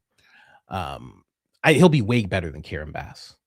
But also, he was waving a blue and white flag around, and he was wishing happy birthday to that blue and white flag. So he is more of the same. He is like Ed. He is another nation first type of candidate. But at least he's smart enough to be like, we should probably scoop up all the feces and human beings who are stumbling around the streets and clean up all these tents. So he is better in that way. But, you know, he is also going to be like, we have to think about this blue and white state, just so you guys know. We have to think about those people. He is going to do some of that as well when he gets in. And I think he's going to win. I think he's going to win. I think it just makes sense, right? I doubt, I would be surprised if somehow Karen Bass won. She doesn't do good ads. She's not a good speaker. She hasn't done good things. I think a whole bunch of the place she was looking after lit on fire. And there was no water ready. I think that gets you out of office pretty smooth. I think that gets you out of office. I think we'll see. But yeah, Pratt will get in there, but he's definitely not a regular citizen. He's been a reality star, and he's been rich, and his family's been pretty well off his entire life. So we'll see. We'll see how it goes. Who knows? But you can expect, you can more than likely expect anti-Philadelphian laws being put in place when he gets in. That will be one of the things that he does. So, got to take the good with the bad, I guess, or the good with the good, depending on what side of things you are. You might think, oh, that's great. You might think those people, those Philadelphians, they need protection. They need laws that are above the rest of us. Blah, blah, blah. Anyway, we'll see what happens. Central casting. Yeah, it is what it is. It's all a show. Yeah, it's all a show, and it gets more. It shows to be more of a show as the people who have reality shows become politicians. It's crazy. But again, he's like, if you go look up Karen Bass. I mean, this is a lady that's like going to Cuba and being like, I like what you guys got going on over here. I appreciate this system. Like, she's like that. She's it's terrible. So at least he'll do that, because, anybody, that's why I say regular people would be better, because anybody would walk into a place. If you walked into a place and they're like, we'll pay you a certain amount of money, we'll give you a certain amount of control. You just got to take care of this place. And they walked into the place and there was feces everywhere and encampment tents and people wielding weapons and screaming and stuff. They'd be like, I think we should clean up this stuff first. And the person would look at them and go, good job. You got this figured out. Okay. Like, that's okay. So someone picks up all the human waste. Okay. All right. I think I got a handle on this job. Like, yeah, that's the first thing. There's supposed to be water in here. What's the water for? To fight fires. Oh, we should probably fill that up, huh? Another good idea. It's like you're the regular guy who steps in when it comes to idiocracy. When you step into mayor of LA, it's just like, what's going on here? We have a lot of fires and we have no water. We're not sure what to do. Okay. How about water? Oh man, this guy's a genius. This is crazy. Never had a guy water. And then what? We use it on the fire, guys. Hey, on the fire. Oh my gosh. You could have saved us a few months ago. Oh, you have no idea. You could have saved us. Yeah, Gatorade. He walks in. How do you guys fight fires? We've been throwing Gatorade at it. It doesn't work. There's not enough Gatorade. We don't know what to do. That's LA right now. And Karen's just sitting there like, I like it. I like it. Person who runs the fire department. I'm completely incompetent. And it's not my fault there wasn't water. I was supposed to communicate with the person who puts the water, but I didn't communicate with that person. It's not my fault. I guess I get rid of this person. Oh, this guy should be president of the United States of America. This guy's a genius. You're leading us into the golden age. Did someone pick up that feces yet? Oh, the streets are cleaner. This is amazing. I haven't smelt feces in days. So stupid. Oh, such a silly place. Such a silly, great place. How great would it be to live there? Oh, man. I dream about living in California, man. It's such a great place. My buddy lives out there. He lives out in Orange County. He's like, there's some old money out there. He's like, there's some conservative spots that are real good, but I don't trust them. Because, what's good for him is like, it's different. He's like, people only get stabbed sometimes. Like, I don't know. I kind of trust him. I'll check out what he means eventually, Anyway, let's get to these super chats, guys. Spencer Pratt just steps in. Hey, man, we need water for fires. Holy Jesus. You sure that's going to work, sir? I'm pretty sure it's going to work. You can trust me. I looked the science up. You did. Oh, my God. This guy knows science.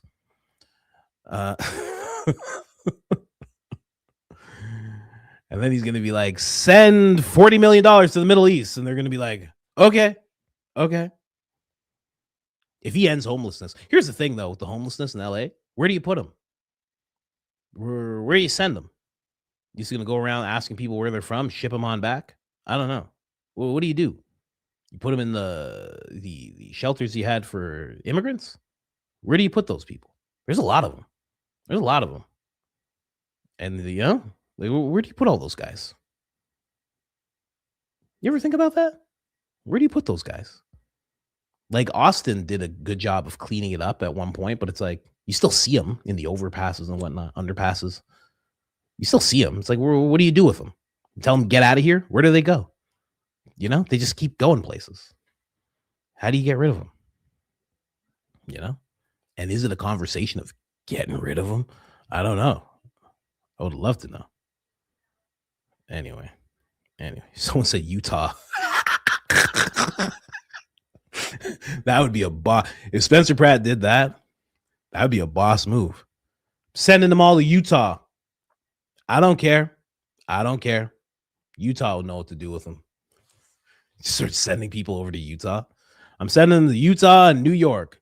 To Zorro Ranch, someone said. Oh, it's a terrible thing to say. How dare you? Anyway, let's get into it. Third Eye Prophet here. Towards the end, Hunter seemed to be trailing off. I could tell Candace was starting to get uncomfortable. Is it just me or anyone else notice? Well, I've always noticed that some people, depending on what their addiction was, it kind of sticks with them a little bit. I think some people seem like they're perma high afterwards. They always seem like you can tell that they've had an addiction. I think he's one of those guys. And plus he's old. It's not like Hunter Biden's 40. Hunter Biden's almost 60 years old. Like he's an older guy. And he really abused his body. Like he was talking about it the whole time. So he talks just like his dad, which I find very funny. Like, by the way, that's exactly how Biden talks. It's very funny that he talks just like his dad. But yeah, I think that's why he was trailing off. And also it's like, how long are they going to talk? Unless he's going the way he was going in that Channel 5 interview, which was kind of belligerent and nuts, he's trying to keep it together. And he also probably doesn't know what to say. Not everybody's used to sitting down for 2 hours, 3 hours. Didi in town. This interview left me feeling like I felt when Trump said, "Are we still talking about those files?" The push to laud it is sus. Yeah, I get what you mean there. Yeah, because there was parts of it where he was like, "Oh man," like I said, I talked about it. Like he was like, "Oh, this laptop didn't prove anything. It proved nothing." And it was like, nothing? Like, buddy, are you sure? Are you sure? It kind of did. And Candace she pushed back a little bit. She was like, well, people felt like if that was they hid that, and if it was in the public, that the election results would have been different, et cetera, et cetera. And she's right. She's 100% right about that. So, I don't know, man. What's your sober date? Mine's November 5th. Mine is kind of close to yours. Mine is October 23rd. So when it hits October 20, nice profile picture, by the way, Ben Shapiro with the eyebrows and the things. Mine is October 23rd. That was the last time I used, and I was done with it. Yeah, some people were in the comments. They're like, "Oh, if it's just weed, you can't really call it an addiction." I was like, "Are you crazy? I destroyed my life. Like, what are you talking about?" People who think like that don't understand how an addict's brain works. Like, I was just lucky enough to not do anything. Like I've said many times. I even said this in the interview with Lionel. I was lucky enough that I had these Italian dudes around me that were like, if you ever use anything harder than weed, we will crack your head open. And they were very serious because they were looking after me, because they knew my family and they loved me. So they were always like, don't do anything else. They're like, you can have a drink, you can smoke, you do anything else, you're going to have a really big problem on your hands. And I was like, okay. And I listened, but I still had the mind of an addict. And I still, like, there was a time where I was like, wow, I'm kind of drinking every day. I was like in high school. I'm like, I think I can drink every day. And I realized, I'm like, oh, I should stop. I should stop doing this. And then I just smoked every day. And then years later, I was like, I should probably stop doing this too. Like, I can't just keep doing this. This is not the thing to just do religiously all the time. So yeah, you have no idea how an addict's brain works, Like, look at Russell Brand. Russell Brand got sober, and then all of a sudden he became a yogi. Like, he didn't do that just because he loves yoga. It's because he's an addict. So he's like, oh, I have to do the thing over and over again. It's like a thing in people's brains. It's weird. Now my thing is this. I feel weird if I don't do this. I feel really weird. If I don't go into the studio and turn on the lights and get everything going, it feels weird. If I don't sit down and do this, like last week, I took like 4 days off. I was like, I felt like I had to talk about things. Like, it was weird. So yeah, that's my date. October 23rd. I will be 4 years sober. Having Hunter on and not asking about his dad's presidency is crazy, especially when this is the same administration that was shipping immigrants to Martha's Vineyard at 2 a.m. Yeah, they were doing a lot. It wasn't even just that. I mean, you're naming one instance. The amount of shipping people around was crazy. The amount of it that was going on. And because of how open they left everything, it was just like going on unchecked, like so unchecked. Really weird. But nobody ever brings up his connection to that. Yeah, and Kamala allowed that to happen. She was the czar. She was the border czar at the time. But like she said, like, again, she wasn't trying to have that type of a pressing conversation. She was trying to have like this more open, humanizing conversation. For what reason? Maybe alliance. Maybe that's just what she wanted. Maybe it was an FU to the Trump family. Maybe it was that. Somebody suggested that at the beginning of the episode. Maybe that's what it was. I found out I'm allergic to substance and alcohol. Every time I take them, I break out in cuffs. That's actually hilarious. That's a really good joke. I break out in cuffs. 8 years clean now. Congratulations. Haven't been arrested since. Congratulations, man. 8 years. That's amazing. Good for you, man. Good for you. Your 10's almost there. Almost at 10. You lock in, That's so funny. Every time I break out in cuffs. That's amazing. Good for you, man. Good for you. Stay sober as long as you can. Forever. I have 2 full-time jobs in addiction. I was disappointed when Hunter was in the White House. He could have done so much to help addiction. Love you, coach. God bless the family.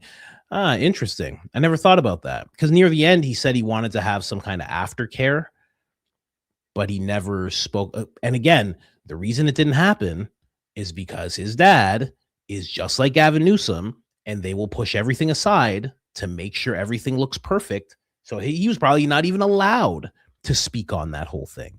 You know, not saying that he was and like he was some angel who really wanted to change things, but probably wasn't even allowed.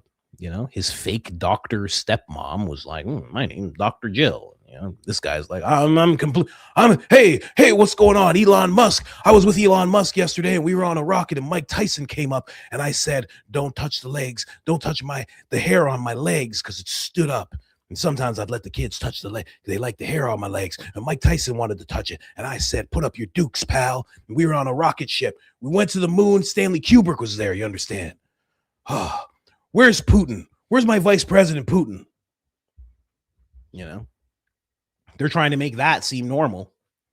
They had no time for whatever Hunter could have done for addiction, you know? Oh, man. Let's go here. You know, Victor Marks is pissed. He couldn't even get an apology. Hunter got an apology and a dap up. Yeah, I saw somebody actually write about that.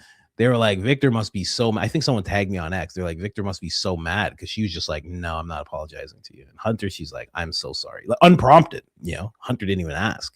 He wasn't expecting that for sure. Again, very nice to Candace. I do think that is a nice thing to do. If you feel bad about it, I think it's a nice thing to do. Like I said, I think it's unnecessary. I don't think she had to apologize. But if she really feels bad about it, and then she actually does it, I think that's very commendable. All in all, it was a good interview, you know? If you take away what you expect to happen, like for the person who goes in not knowing about Hunter Biden and just like kind of watching Candace, that's a great interview. You know, it's just for those of us that wanted other questions asked, but those are our expectations that we're putting on the interview. I think Hunter comes across as more sincere than and trying than many others in this atmosphere.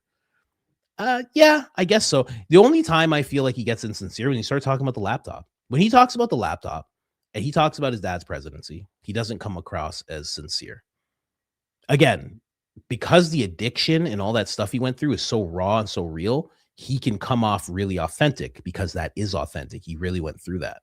But when you're trying to say like, oh, the laptop was a hoax and it wasn't real and this and that, and it's like, screw you, man. There's so many people that signed off on that being Russian propaganda and it wasn't. And they said it wasn't real. You knew that they were saying it wasn't real. It wasn't like you were curled up in a room and unable to know what was going on in the world. You knew they were saying it wasn't real. You watched them all sign off on it. You knew that they were all lying. So it's like, maybe he should just talk about like what he's been through more so than that stuff. I don't know. Sparky wonders. She likely asked off the record questions. Though she said asking about his dad would be wrong. Maybe he gave permission to share details he didn't want to discuss publicly for future podcasts. Perhaps she just talked about anything that would be leading towards the Charlie Kirk case. And perhaps, I mean, if we're going to go into this, you know, allegedly, maybe perhaps world for a second, maybe she was like, you know what, this guy has information. Maybe he has information about what happened to Charlie. Maybe he understands because I would think that he would understand the back workings of things in regards to someone being president. Again, his dad was a senator for the longest time, from the time he was a kid all the way up to him being an adult. Then when he's an adult and he's raging on rocks, his dad is the president. I mean, or vice president, and then becomes president. So he has a good understanding. Maybe he knew something. Maybe there's something he knew and he let Candace know. Anti-Masonic Party was the first third party, by the way. No way. Really? I've never heard that. That's wild. Do you think Tucker will have Hunter on next? I don't know. If he does, then it'll definitely confirm what I'm saying about this third alliance or coalition forming politically. Because then it becomes you're on Tucker and Candace, right? Because he doesn't have anything coming out. It's not like he has a book coming out. He's not selling anything. So when you see people on podcasts and they're not selling anything, that means they're trying to get whatever message they're putting forth. They're trying to get that message out. That's the agenda. You know, if a guy's selling a book and he's on a TV show or he's on a podcast, selling the book is the agenda. If there's nothing being sold that you can see, then it's him being humanized. That's the agenda. So if I see him on Tucker, then it's confirmed 100%. PC, because then that doesn't make any sense, because Candace was like, if I had to interview someone who was in my top 5, you know, she said she had that whole conversation and she says Hunter Biden. Well, then it's a random occurrence. It's her just talking to the person who she wanted to talk to because the person she was having dinner with made it happen. Okay, that makes sense. If all of a sudden he's on Tucker too, well, then there's something going on, you know? Let's keep going here. What else we got? What? Why'd it go away? PC is playing CS 1.6 in the background. Assault. What do you mean PC? Who's PC? Mine? No. Is it? No. New member. Thank you very much. Appreciate you. Member for 1 month. Coach, your Taurus is showing. I'm not Taurus. I'm an Aries. Rebecca Myers. Candace Owens putting Biden in a better light gives her a foot into the world she's investigating. There's that. Yeah, 100% true. Because not even just through Hunter, it's like, who does Hunter know after years of being so close politically in such high places? Who does he know? Right? It's not like he's just off on an island by himself. He doesn't know anybody. He for sure knows people. I would love to know which politicians he partied with. There's no way he didn't like just not party with any politician. He's probably had wild parties. Hunter Biden going wild. I would love to be a fly on that wall, you know, wearing like a full rain suit, you know, so I don't get the baby oil all over me. Did I even click this? How did that go away? Oh, okay. I think I did click it. Did Barron conduct a shotgun wedding this week? No. No, I don't think that's what's happened. Do you think this is a new tactic, or do you think Charlie knew about the fake chapters? Mama! Hard to tell. Well, I don't even know. Let me see something here. When did Club America Turning Point start? I don't know when it started, because that's where they're mainly finding these fake chapters, allegedly. July 25th. So July 25th is when they started. And then by early 2026, the program had grown to 3,300 chapters, representing 13% of the U.S. Wow, these numbers, huh? The U.S. high school of all U.S. high schools. So 33 chapters, 3,300 chapters, representing 13% of all U.S. high schools. Okay. So yeah, it did start before he passed away, but like July, August, September. Yeah. So it wasn't something he would know about. It was something that started, he wouldn't know about it. So I would say this is something that was new. You know, I would say so. L/R gone. Good versus left versus right. Gone. Good versus evil. Unite with Jesus. Only now. All right. Take that in, folks. If you want up talk, then watch Tim Dillon on Pierce. Yeah, Tim, a little. When he is in serious mode, when he doesn't have the glasses on and he's not doing the whole podcast thing, and he has like a more professional tone, you do hear a little bit of the up talk, just a little bit, you know. But that's because, you know, a lot of people forget Tim's gay. You know, so many people, they forget. It's hard. He's transcended that type of thing. People don't even think about Tim like that, you know, but they forget, you know, he's zesty. He's a zesty guy. It's okay. You know, we love a zesty guy like Tim. Absolutely love a zesty guy like Tim. Working on my honorable 9 to 5 makes me feel foolish while these crooks and thieves see more money in a day than I will see in a lifetime. Isn't that the truth? Isn't that something? When you think about that, it's so crazy.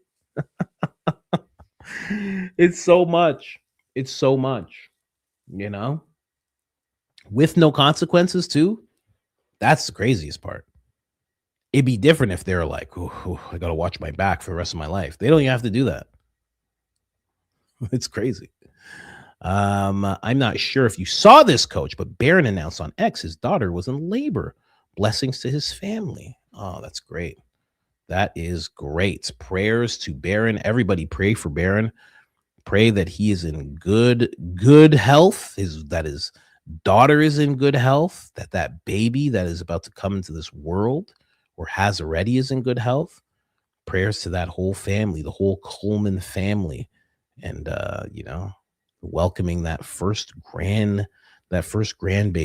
We can officially, ladies and gentlemen, call Barron Grandpa. Fantastic day. Messianic cults of the, what is this? Sabaton Antichrist AD. I don't even know what that is.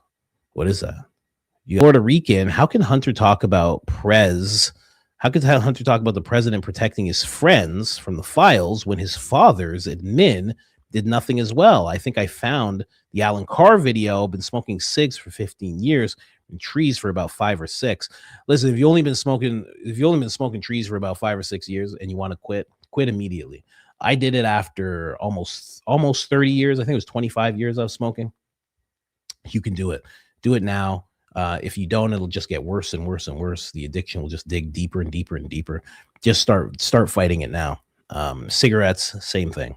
I was smoking about 15 years myself. Like I said, I used to smoke 2 packs a day. Just get rid of the habit now. As soon as possible. You won't regret it, you know? It's like going for a run. It's like going for a run. You never regret doing the right thing by your body. You know what I mean? You'll never regret it. You'll never be like, oh man, this is terrible. You'll always be like, you know what? This was the right thing to do. So please do it. As for what you said about Hunter and talking about the prez, yeah, you're 100% right. I'm telling you that's where he just falls off the rails for me. It's like, stop trying to talk like you are holier than thou. Like you were accused. He is accused of the exact same things that people are pointing at Kushner and DT Jr., Don Jr., Eric, Ivanka. He is accused of the exact same things. And people really saw the shell companies, and they really saw you talking about payment to the big guy, and they really saw your associate get interviewed by Tucker Carlson, and Tucker Carlson actually was making this guy verify, this associate of his was verifying who the 10% of the big guy was. He was verifying what was going on. Like, come on, man. You know, at least he's already found humility in talking about his addiction. He needs to find his humility there, quite honestly. We love the J Yapper. Yeah, I've never seen his stuff. I'm going to check it out. Virtue of Silence. Coach, did you see the video of the AZ state rep admitting turning points? I actually just saw that. Yep. And it wasn't just Tyler that they pointed at. It was a bunch of people. I just saw that. Gifted 5 memberships. Baby J. Thank you so much, Baby J. Appreciate you. You covered it a few months ago. Yellow beanie on. Edward is the guy who got the sod removed. My guys are well is staying silent. Dan sounds like military. Oh, I think I know what you're talking about. I think you're talking about this. Pretty sure. Because there was yeah. You're talking about this. You have to be talking about this. So this was them going back and forth. I think this is it. It's from Project Constitution here. Yeah, these are the text messages. Here, let's look at these for a second. Oh, worst music always? Oh, okay. Worst music playing as always? Oh, thanks so much, guys. creators on X, you know, just always with the music, just like that just tweaks your video oh so nicely. We'd like to start with a 20 by 60 paver pad in the courtyard. Are you coming tomorrow? I'm en route now. My guys are getting stuff together for the paver pad. Wow, I'm in a meeting. Do you want one of my staff to meet you? Yes, not sure where yet though. Let's say 8 o'clock at the site on the plaza should work. Perfect. Thank you. Now, if we keep going, you're going to see some really interesting stuff. I completely forgot to show you guys this. It says 182 feet of fencing arriving in about 90 minutes. Is there an on-site contact we should coordinate with, or should we just pull up and unload and install? Said, get her done. Thank you. Then he shows him this. He says, patio is done. Is the UVU's flag? If so, do you want us to secure it and light it? He said, a loaner for the week. I think we've done blah, blah, blah, blah. Let's keep going here. There's a part where he says, my guys are trained. There's a part where he says, my guys are trained at being quiet. Like, it's a very weird thing. Loaner for the week. Do you have anyone else coming? Not yet. Working on that piece. This name is redacted, is on site. He'll be on site tomorrow morning with access, and that name is out. Do want it brightly lit. I have a team bringing lights now. Thank you. Blank. When will I see something from the architect? Let's keep going. Then he says, we don't want the sod. You can junk it. Sounds good. We'll get rid of it here. Stand by.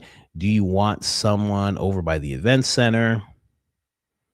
Let's see. There's a couple of small spots, et cetera, et cetera, et cetera. Well, actually, I should read that. Event cetera.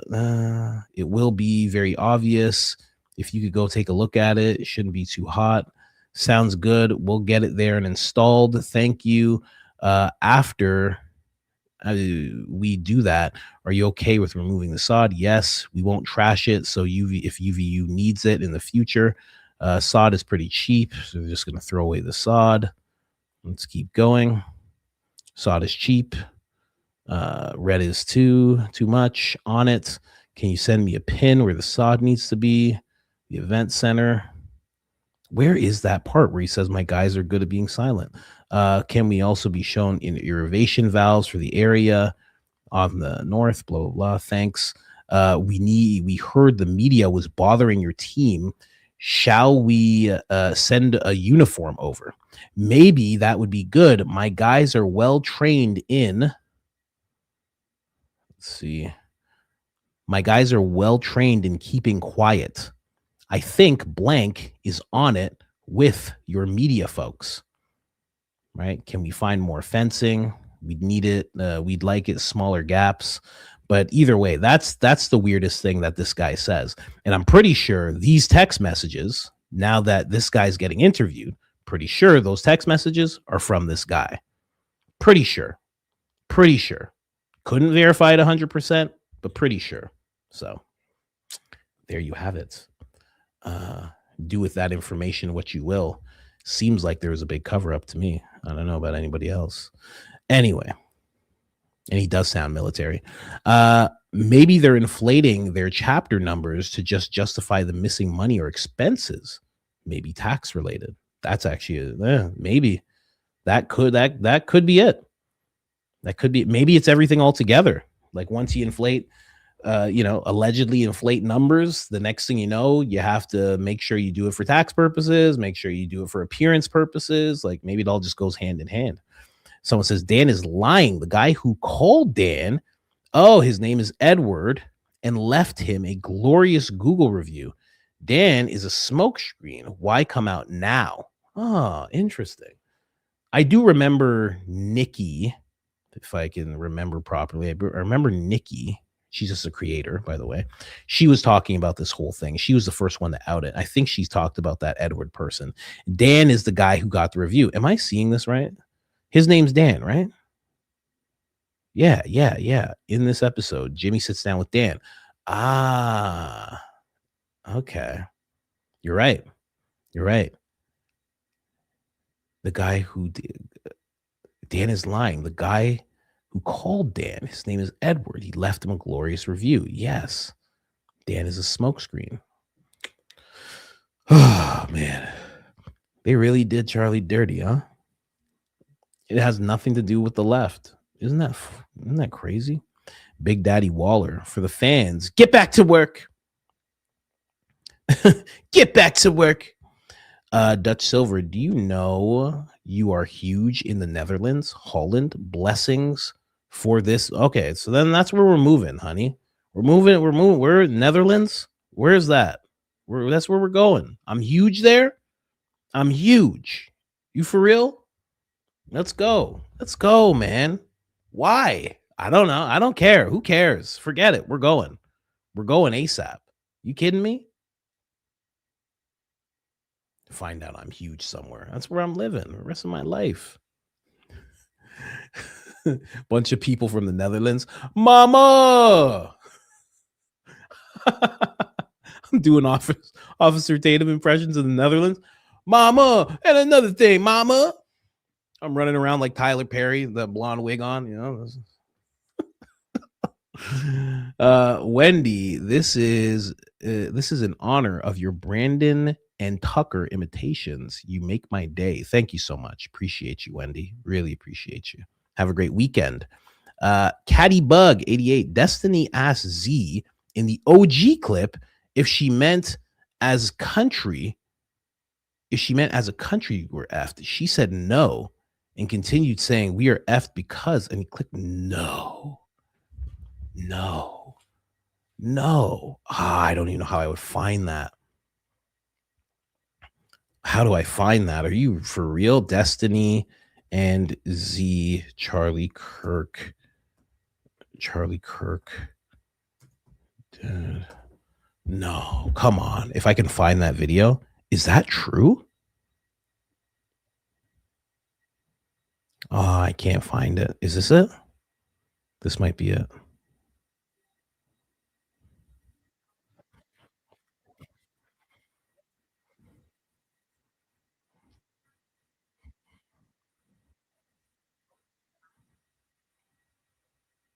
So let's check out this live reaction between Destiny and Z. Pretty sure he's already dead. Yeah. Dude, we're fucked. We are so fucked. By we, you mean we as a country right now, the United States and the current. Like, Notice he's talking over her to try to lead her away from possibly incriminating the UNF America organization that they're running to combat Turning Point USA. So, of course, when she says we're fucked, she's referring to their organization. But Destiny is trying to deflect we're to mean we as a country. But, of course, that's not what she was referring to. like that, the party, but like mostly Also, like yes, like wait. probably I think that we're super fucked. Hold on, wait. I'll text you on Discord. Wow. So that's how it really went. Oh, man. That's different. That's much different than what we were seeing before. That's very, very different. Very, very, very, very, very different. So, okay. Very different. Makes you think about that whole thing differently. It does for me, at least. So that's what was really said. Okay. As a country, she says no. Well, that and also, and then he cuts her off. I would love to know what they were thinking about. I would love to know. Baby J, how you feel about Jesse Fire or Candace Owens knowing about a plot? Knowing about a plot? Like what plot? Knowing about what? I don't know. Whether they knew about this plot? No. I don't think so. Well, if we're talking about Charlie, then definitely not Candace, definitely not Jesse. Listen, Jesse I actually know Jesse. Jesse's actually a great guy. He's making videos. Like that's what he's focused on. He's not behind the scenes plotting guy. He's just like, let's make a video. Let's do a live stream. Hey, you want to jump on live stream with me? Like he's just like focused. Like exactly what you see with him is exactly what he is. That I know of, you know. But I don't think he knows of any plot. But let me know what you mean. Rocks is so much better than powder. Whoa, geez, it's not even close. Hunter's the most genuine person in DC. Hooks Hotels. I'm a huge fan. Not trolling. All right, you're absolutely out of your mind. I mean, I guess I don't know. I don't know what's better. I've never seen in either of those things before, so I'll take your word for it. You seem very passionate about it. Please stop doing it if you do. That's all I can say to you, Coach. Hey, did you see what happened? Did you happen to see the X video of the Navy admiral wearing a agency type mask? No, I haven't seen that. Tag me in that if it's on X. You could do a skit with Gary hair, brother from another mother. Thanks for the laughs. That would be interesting. I would tag Gary in that. He'd be like, look at this idiot. He left real estate to do this stupid stuff. Gifted 5 memberships. Thank you so much. Appreciate that. Project Constitution looks like he's playing Counter-Strike in the background. Oh, you think he's playing Counter-Strike in the background? That's so funny. He looks like the type that would be playing Counter-Strike in the background. Like I wouldn't put it past him, you know. But I think he was just focused in. I think he had the questions written down and he was trying to go back and forth with the questions. That's funny. Oh, how you missed the opportunity for the up talk on that Erika post. Oh, I did. You're right. Much love and respect from Croatia. My offer of guiding still stands. Am I big in Croatia? Let me find out I'm big in Croatia and the Netherlands. I'm telling my wife, we're going to Europe. We're going to Europe. You know, maybe. But that's all for the supers. Let's check out these coffees really quick, and then we got to get going. What time is it? Oh, it's already 1:13. Yeah, we got to get going. We must get going for the weekend. Let me see here. My boy messaged me. My guy. I have a meeting.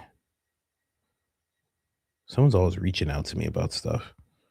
Man, some people write really long emails, and it's just like, bro, what do you really think's going on here? Hey, are we still good for 2 p.m.? Question mark. That's how we do it. Apparently, that's how Baron does it too. Apparently, that's how Baron does it too. That's so funny.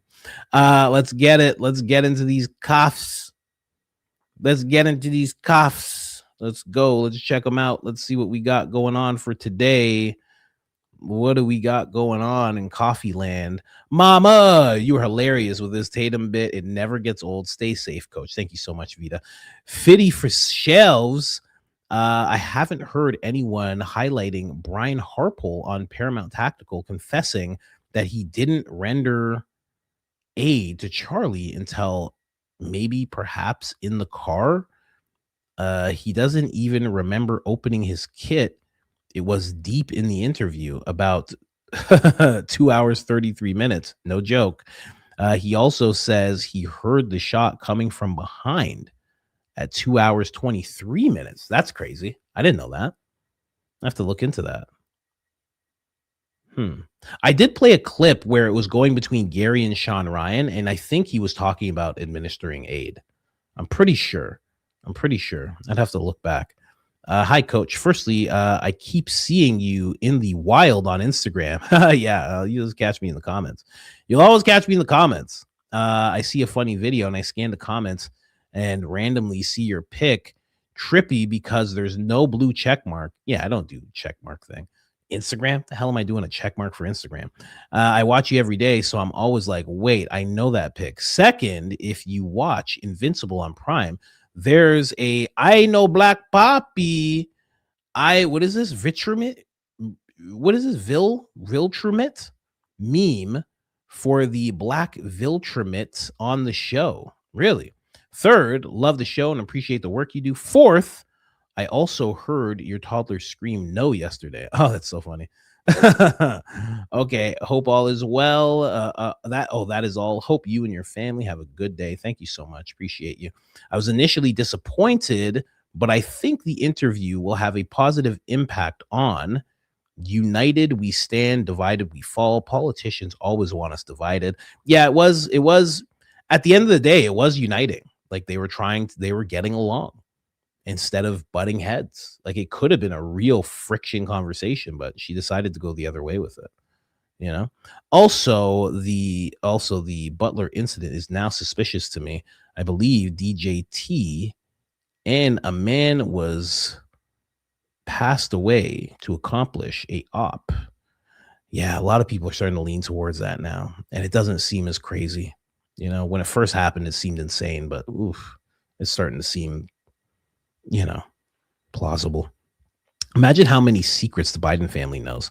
How uncomfortable do you think people in DC got over this Candace, I said Candace Kirk in another universe, Candace Kirk, over this Candace Owens interview with Hunter? Yeah, probably a lot. They're like, what are you going to talk about? What are you going to say? Because he goes on some pretty wild rants sometimes. Mama, come down from that mountain of tabs. Yes, master. Yes. May I come in? It's stormy here on the mountain of evidence. Shout out to Mrs. Coach, the real super nanny. Mega, please. Thank you so much. Appreciate it. Yeah, she's doing a lot down there. I gotta get off here and actually see her for a bit. Hey, Coach, first chat, but longtime listener.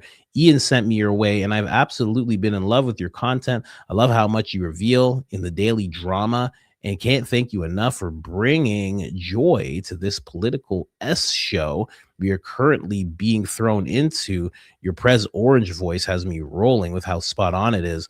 Thank you for walking us through this spiritual warfare in the way that truly does make us happy warriors for Christ. You are a blessing.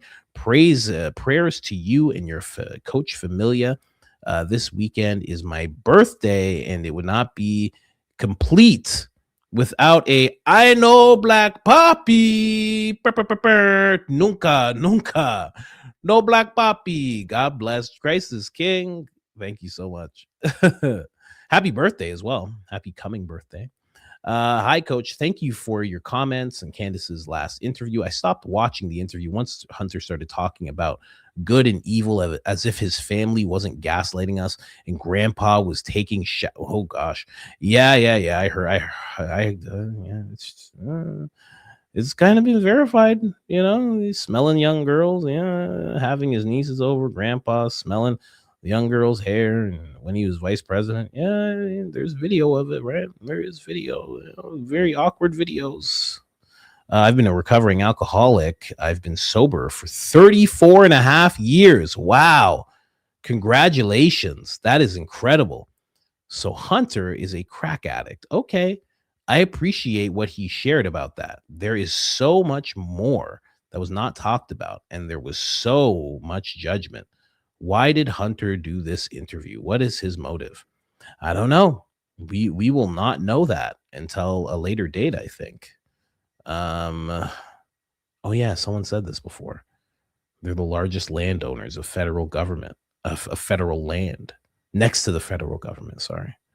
Tara. And thank you for the generous coffees. I'm happy you listened to God and stayed on course with your podcast. Laughter is good for the soul. And you're helping thousands of people a day. Thank you so much. Really appreciate that. Really appreciate that. Hey, Coach, longtime listener. I work 6 a.m. to 4 p.m. West Coast time. So you are always what I listen to. Starting my shift, I work custom cabinetry. That's amazing. Just wanted to say I also struggle with addiction, including the one that Hunter had, and everyone mocked and made fun of. I'm clean, other than green, for over a decade. excuse me, congratulations to that. But it really sucks having the stigma of it. But admitting it and owning being a POS at a low time in life is freeing. I also appreciated this interview immensely. And I think it resonated with a lot of people. Thanks for all the laughs. Coolins. But yeah, it was a good interview. And congratulations on being sober. Yeah, it was good in that respect. Like I said, if you know what addiction's like, then it's a great interview to hear. Love it. You are like Jesus storming the temples and throwing the tables, teabagging the Philly priests. Take it. I feel like Jesus didn't teabag anybody, sir. Taking their money and making those nuns. That is how you make a following nowadays. She's and there you go. Teabagging. Can you imagine? I missed that part in the Bible. I've lived the Hunter Biden life minus the money and videos. I cried the entire interview, the entire time. Didn't start off that heavy at the very beginning. That means you must have had something. You okay? You all right? The entire time? I don't know. I left PHX via Greyhound in the middle of the night. I was deep within the AB Bros / Mex Math and got too big for my britches, said an Officer Tatum's voice. I got the hell out of Dodge and never looked back. Today, I realized it's been 9 years. People of my past are either dead or in prison. Unfortunately, I'm still attracted to the hunters of the world because I am one. But now I know what I'm dealing with. Thanks for all you do, Coach. Formally, Bandita Blanca. Wow. Very, very nice at the end there. But that's wild. 9 years. So 9 years sober. Congratulations. 9 years getting away from that life. Congratulations. Very necessary to change your surroundings when you're engulfed in addiction. Why hasn't anyone commented on the fact that Victor's Mark's voice is all slurred and weird sounding? He reminds me of the alien from Men in Black who body snatches people. Maybe the demon is wearing a skin suit. Well, you know what? To get real tinfoily for a second, not even really. I mean, more. I think when you do let darkness in, it does end up wearing you like a skin suit. You have less and less control, and as you want more power, it takes more and more from you. And once you get to 100%, you pass away, and it takes full control. I think. I think that's a real thing. So I wouldn't be surprised. He does seem possessed. He doesn't seem like just a regular guy. He seems possessed. Like even when he smiles real big, it seems evil. It's weird. It's really weird. I believe Candace Owens is helping Theo with this interview. It was heartfelt.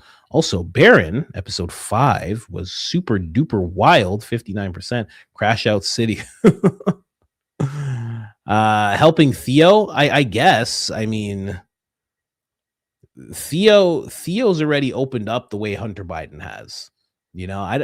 Honestly, Theo doesn't need help like that. That's why that whole thing with Joe and Patrick Bet-David and all that, that's why it was unnecessary, because he's very open from when he's struggling. He's very, very open, and he has a support system in Tennessee. He has people he can turn to. He's good. And people acting like he's not because he can see what's happening around the world. It's so crazy. It's so silly. Anyway, let's keep going here. A series of Let's Be Catholic. Invite Zach and Baron. Ooh, what series Candace would be making? Yeah, maybe. This guy, Mike Riley, the Mike Riley. Oh, brother, I can't tell you how many times I smoked kitty litter, laundry detergent, drywall, and who knows what else while carpet surfing. That boy was really out in the mud. God bless Hunter for living in his truth now, man. I've never been ashamed of talking about that chapter because you realize how strong you are, that you survived. No one can take that from you. I want to know about Bro's Finger Lakes back tattoo. Yeah. She didn't even ask about the back tattoo. I don't know. Yeah, again, there's some things she's not going to ask about. That's wild. That's wild that you've done that. Kitty litter. That's so funny. That's so funny. What price of admission to your comedy show? You are the best, funny, and infectious laugh. Thank you so much, TCP. Appreciate you. Let's keep going here. Always be true. Regarding my super chat from yesterday, I know Charlie's dead. Okay. All right.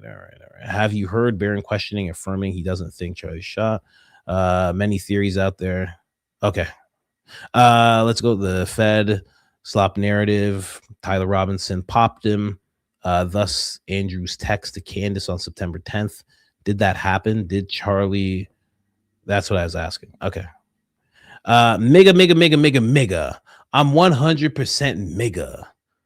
Ben Shapiro, probably. Some people don't even know what that song is. There's a song that goes like that. Mega. I'm 100% mega. Oh yeah, there's a whole song that goes like that. It's actually hilarious. Let's keep going. Love your show. You make me laugh. Someone knows what was in those documents if they were ready to sign. Very true. Someone bought 5 coffees. Thank you. And then Darvin, I read your stuff because I remember that name because I'd never seen this name before. I probably even said it wrong just now. Devrin. That's a nice name, actually. Yeah, no, I still couldn't find that video for you, though. I have no idea where to find that video. Let's see here if anything popped up. Nope. Let's see if anything here popped up because sometimes, there we go. Something from Summer Breeze. I don't know why it's not showing on the site. I have no idea why. It's like it takes a minute for it to populate on the site. But I have it right here. Summer. Let's see here. It says, Hola, coach. I know Black Papi. Nunca. Please bring this back. Just wanted to say sorry for the long comment yesterday. You have no idea. This is a long comment in and of itself. It's a whole page here. But it feels like you take my thoughts out of my head a lot of times. Love your show and thank you. Also, just real quick, I think Candace Owens and Hunter had a conversation rather than an interview. That's true too. It was really humbling, and I think this was perfect for what's happening right now. We were reminded that we are all human and that we shouldn't kick someone when they're down. I believe it's the beginning of something new, and I'm excited about that. Tough conversations need to start on a clean slate sometimes. That's an interesting take too. Yeah, that's true. We need to learn to love our neighbor regardless of what we have done. It's not easy. That's for sure. She knows what she's doing. There you go. Summer, ladies and gentlemen. I wanted to make sure you guys see that. All right. That is it. Thank you guys so much. Oh, 3.5 hours. I have to get out of here. I have to get out of here before it gets to 3:33. That happened the other day when people were pissed. They were like, what the hell is going on here? And I had to apologize. And oh, man. You know what's funny? It was at 3:33, the last episode. And that's after I made the cuts because there were certain things that I had to cut out. Sounds like Tulsi's about to resign. I bet she is. And I bet you she joins that coalition. How about that? I don't even know what you're talking about. Let's see. Tulsi. What's going on with Tulsi? Let's see. Tulsi Gabbard. Tulsi. But anyways, guys, I got to get out of here. What's she saying? Is she saying anything? We'll see. She's been making little announcements here and there. We'll see what happens. If there is a coalition, she's definitely down for it. That's for sure. Anyway, see you guys next week. I will see you guys soon. And please pray for Barron. Pray for his family. Pray for his daughter. And pray for that grandbaby to come into this world healthy, happy, all the fingers and toes. Please send that prayer out to Barron. Support him in this time. I'm sure it's nerve-wracking to watch your baby having a baby. So he definitely needs it. Anyways, guys, I'll see you next week. We will be back talking about a whole bunch of stuff.